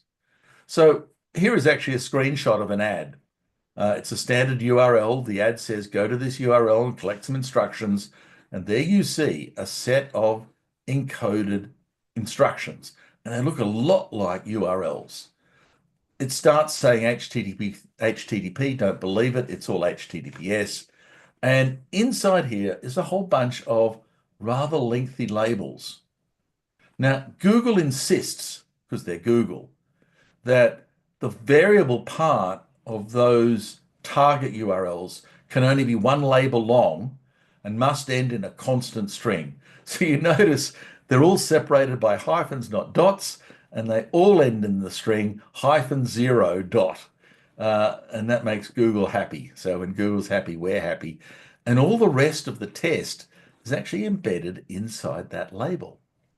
So think of a DNS name as a piece of microcode. It's like coding up a machine, except now the machine is our server, and it's the DNS label that's being presented to it that says, here's what you're going to have to do to respond. The leading 0 says, do this straight away. We can change that into another letter and it will say, wait for a few seconds if we want a sec delay. The next one, v6, dual stack, v4. In this case, it's a v6 only. The S, this particular DNS name is signed with DNSSEC and it's valid. It's valid signature. So if you're doing DNSSEC validation, I expect to see that happen. We present the user with 10 different ads of varying forms. They all have this same field. If we go back a slide, you'll see that second field is the same for every single member of that collection. But if you run this another time, you'll see a different value. That way I can track you, and even the next time you run an ad, you will become a different person. I want to know where you are, so I geolocate you into a country. Country 13 is Australia. I'd like to know which network you came from, and so that next field is hex encoded. I happen to be connected to Telstra AS1221. In ASCII, 1221 is 4C5. Interestingly, I encode the time of day. I don't know if you've ever looked at the DNS, but the DNS is the most remarkable piece of random access memory that we've ever invented. When you ask the DNS a question, the DNS tends to never forget it. And we actually find that question gets replayed from various caches and log servers again and again and again. Even 6 months later, I can still see some of these queries. A year later, they're still around. Indeed, up to around 40% of the traffic on the DNS is nonsense. It's old stuff. No one's waiting for it. It's just filling up space. Putting the time field in a DNS name gives you an insight into the rather bizarre behavior of the DNS. Fascinating. And last and not least, because I'm trying to map v4 and v6, I've actually got the user's v4 address encoded in hex, just so if you come to me on v6, I know who you were in v4 as well, so I can match the two, which is kind of useful at times. So like I said, the DNS label is actually a piece of microcode. We don't send all the ads to one server. That server would melt. We use Akamai, except for Hong Kong where we use Amazon. We run a standard collection of Linux hosts in those cities and try and localize it. So if you're in South America, you'll have a conversation with Sao Paulo. If you're in India, in theory, routing notwithstanding, you'll have a conversation with servers in Mumbai, and similarly for the others around the world. And we try and sort of guess what is the closest. And so these are standard VMs on what used to be a service called Linode. Akamai bought it, so it's now with Akamai. You can use any kind of Linux-based server platform to make this work. So what do we get back? We get back an HTTP access log. Who did things? We get back a DNS query log. Who asked us questions? And we get back all the packets. So per server per day, there's quite a few gigs of data that we then have to plow through. So what kind of things are we plowing through? Well, for v6, for example, we send them a v6 only URL. If they can fetch that, that's good. They have v6, big tick. We also send them a dual stack URL, and we're interested to see which protocol they prefer to fetch that dual stack, v4, v6. And that way we can measure v6 preferred. They used v6 to go to a dual stack URL. We aggregate this data by your network, the origin AS.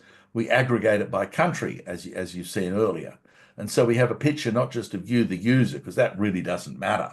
What we have a picture of is the amount of v6 in particular service provider networks and in particular regions, countries and regions, to actually compare service providers against each other.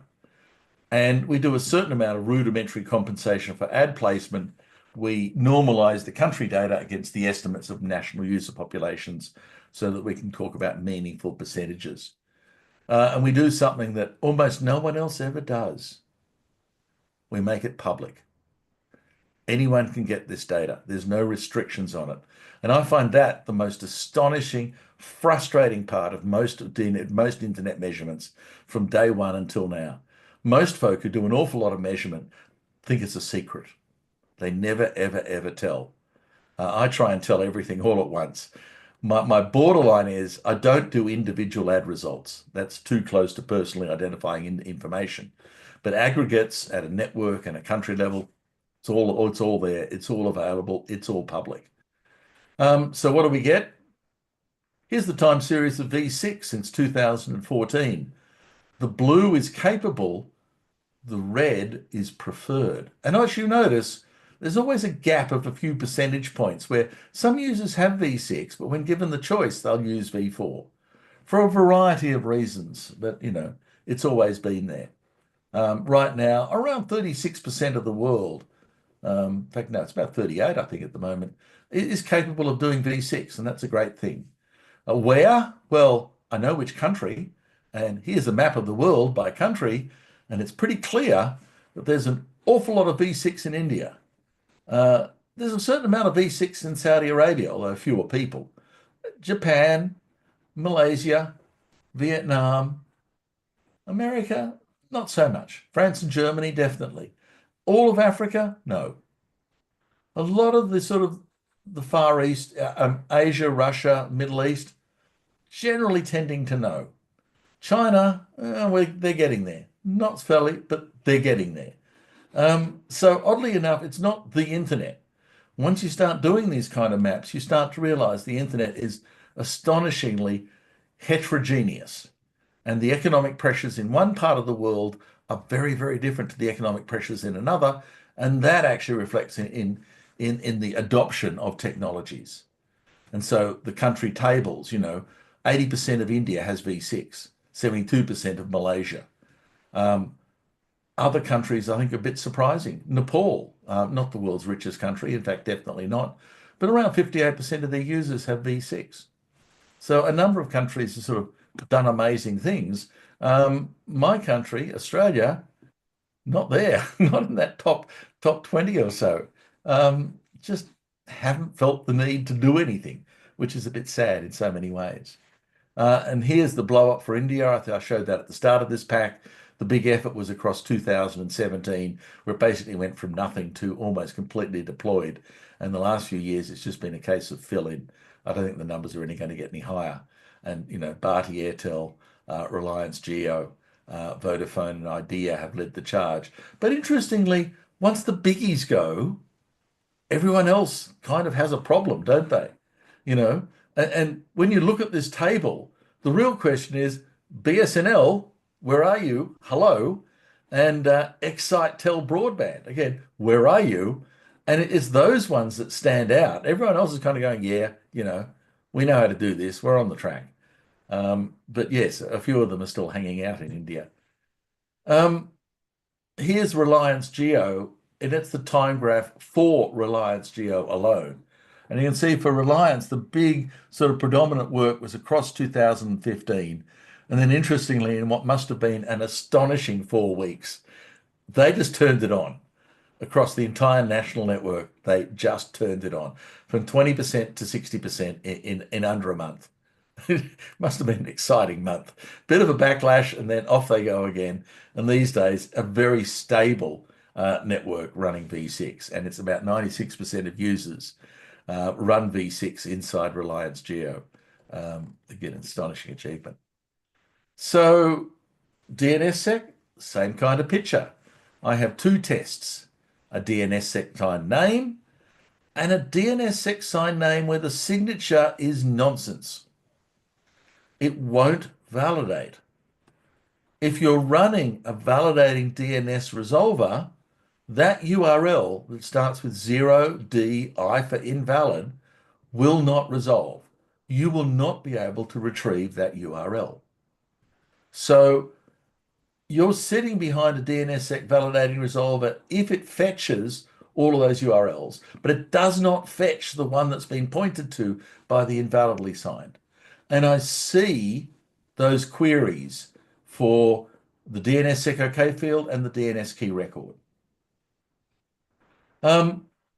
People have a number of resolvers.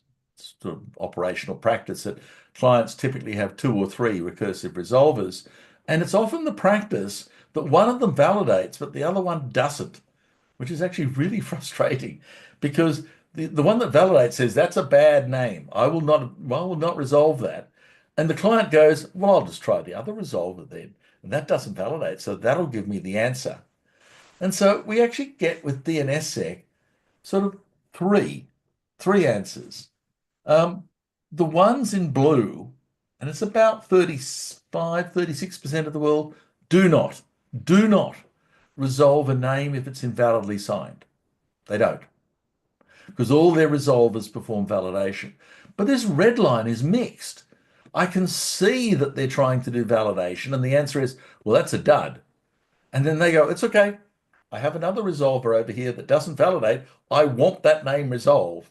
And around 9% of the world's users go, not a problem. You kind of go, why did you bother?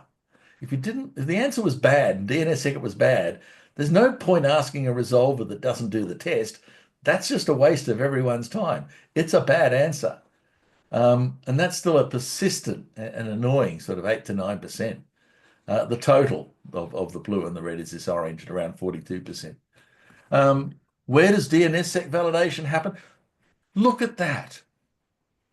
Compare it to this.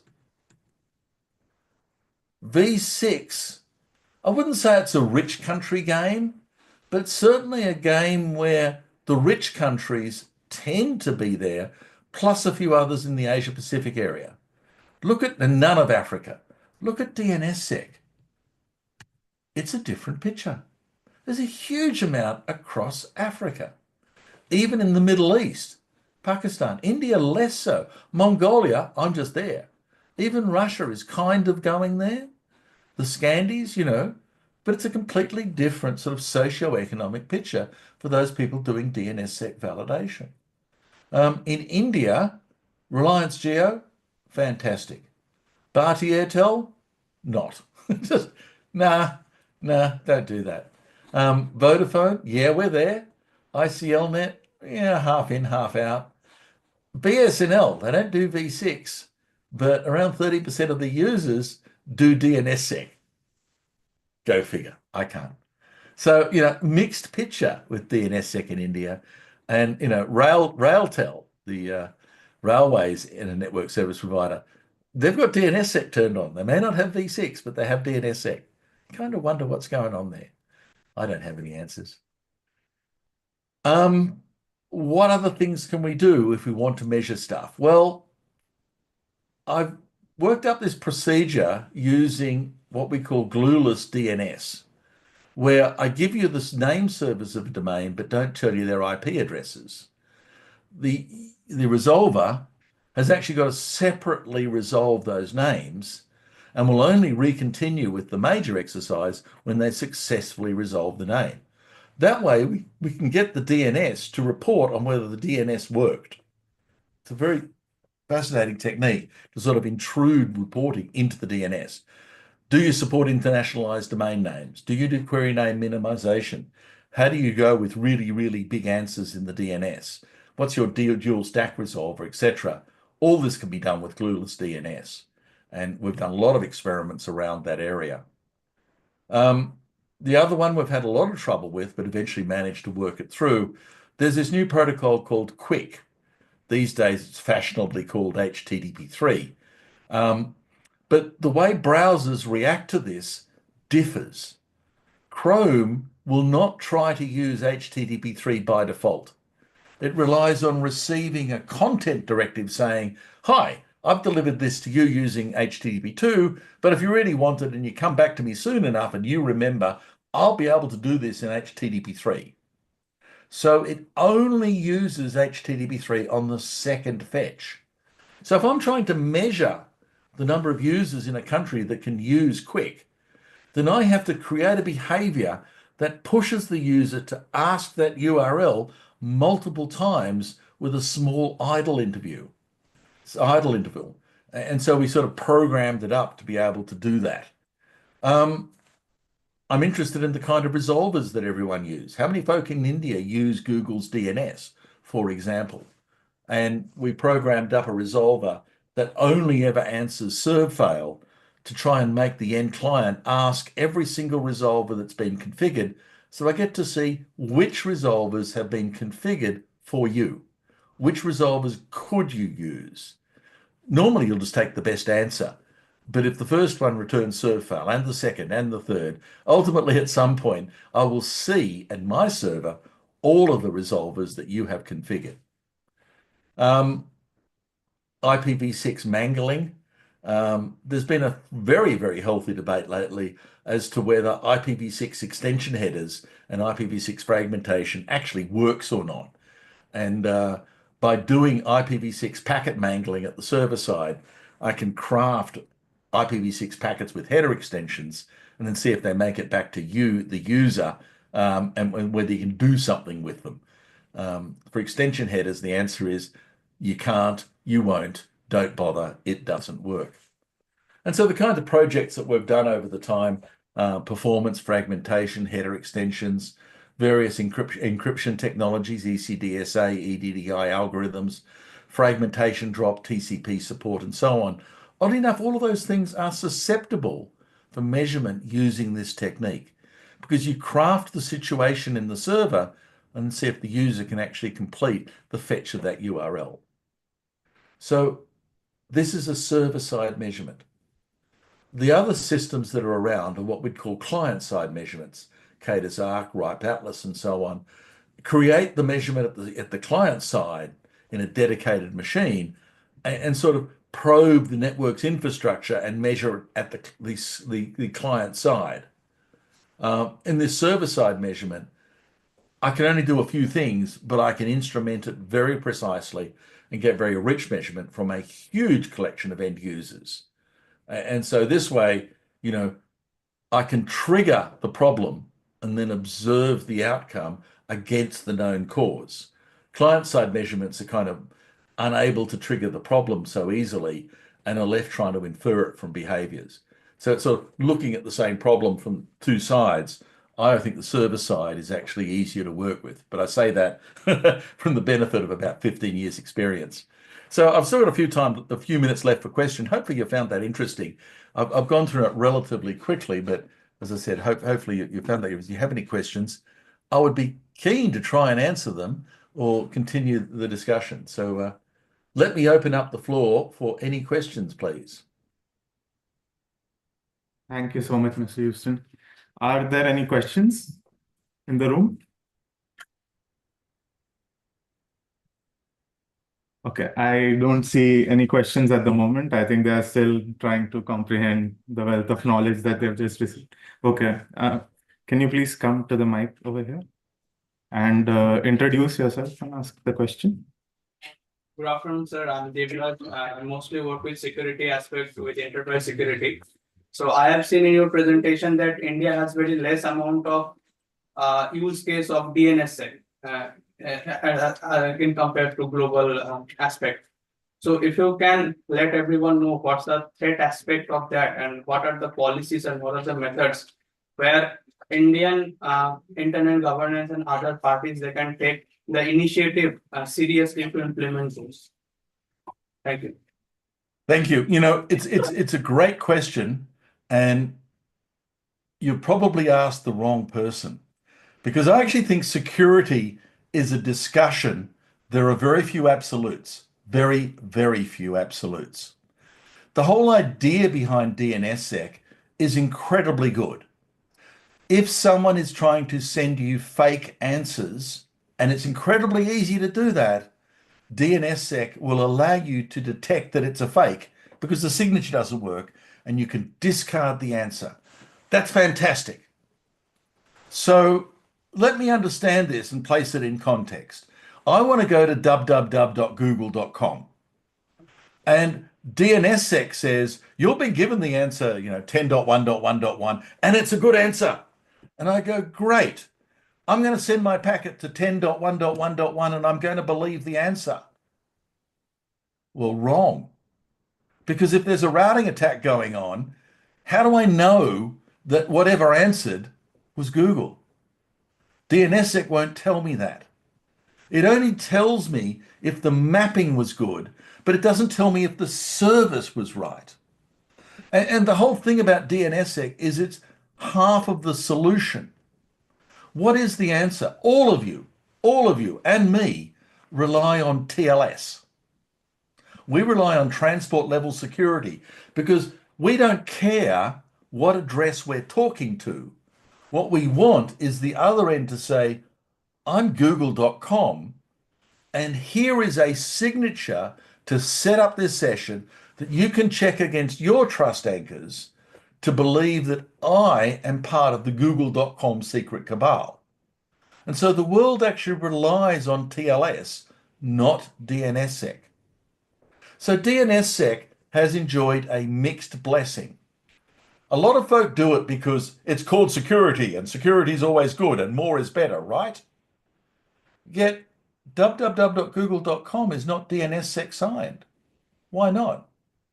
Because DNSSEC is not a very reliable protocol. And that's part of the measurements that I've been doing, because when you start putting big answers into the DNS, big answers, UDP fails. UDP kind of goes, oh, it's too big for me. You have to go to TCP. But a whole bunch of resolvers hate going to TCP. It takes time, it's very unreliable, and so on. So the real question is, why do I need DNSSEC when I'm already using TLS? I've gone to Let's Encrypt. I've got my certificate. I can prove I'm me. I don't care what address I'm at. I am me. And kind of that's one of these issues around trying to distinguish between the service and the elements of technology. DNSSEC was only half the solution, and a number of folk have done it as a box ticking exercise, and good on them. But it's not very reliable. It's not very fast. It has its problems. And to be perfectly frank, and this is my opinion, only mine, just Jeff's, not worth the money. It's not worth the effort. So I'm behind the folk who haven't bothered. It's just kind of, it's just a lot of complication. You don't need it. But, you know, others have other opinions because, like I said, security is a conversation, not a set of answers. So, you know, my answer is the folk who haven't done it, that's fine. They're not missing out on anything. The users aren't missing out on anything. As long as you've got TLS running, you're kind of okay, kind of, better than nothing. And that's the answer that, you know, all 7 billion of us rely on. So, you know, that's the story today.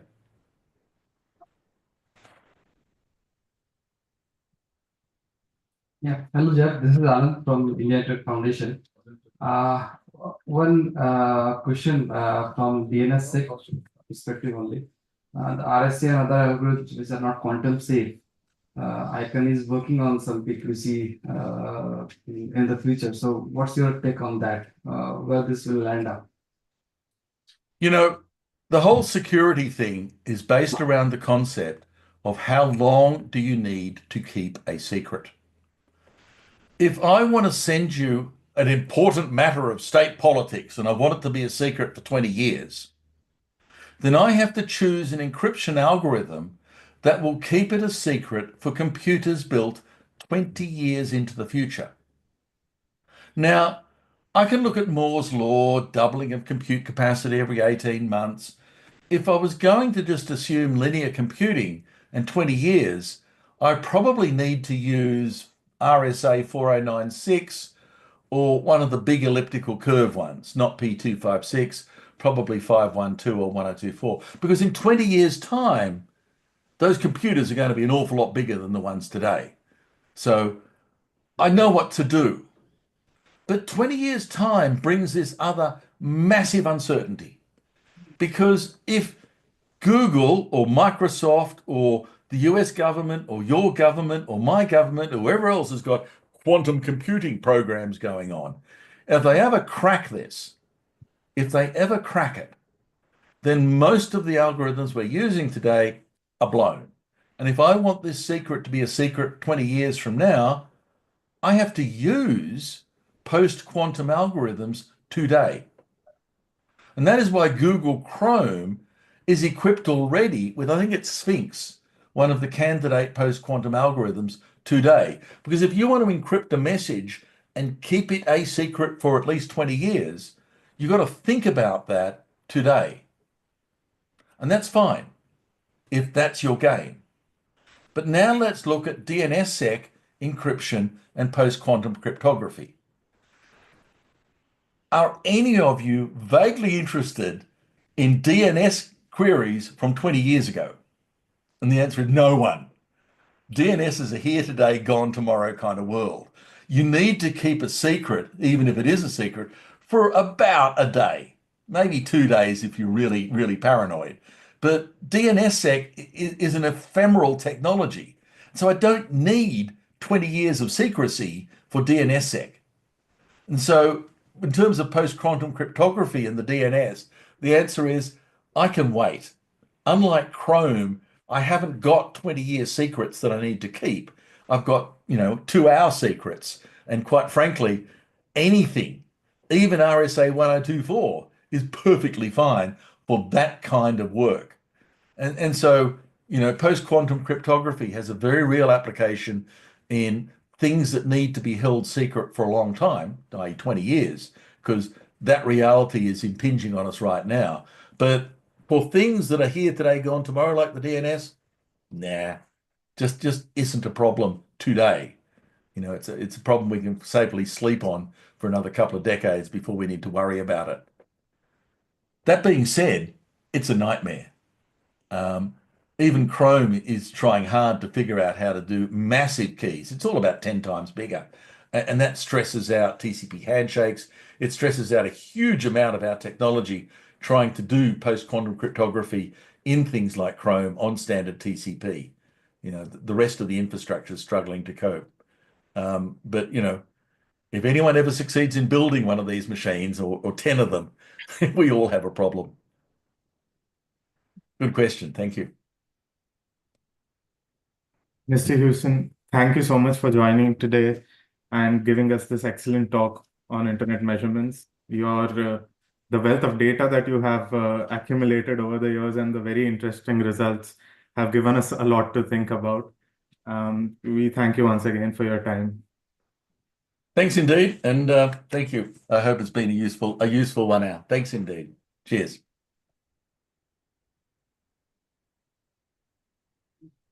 Mhm.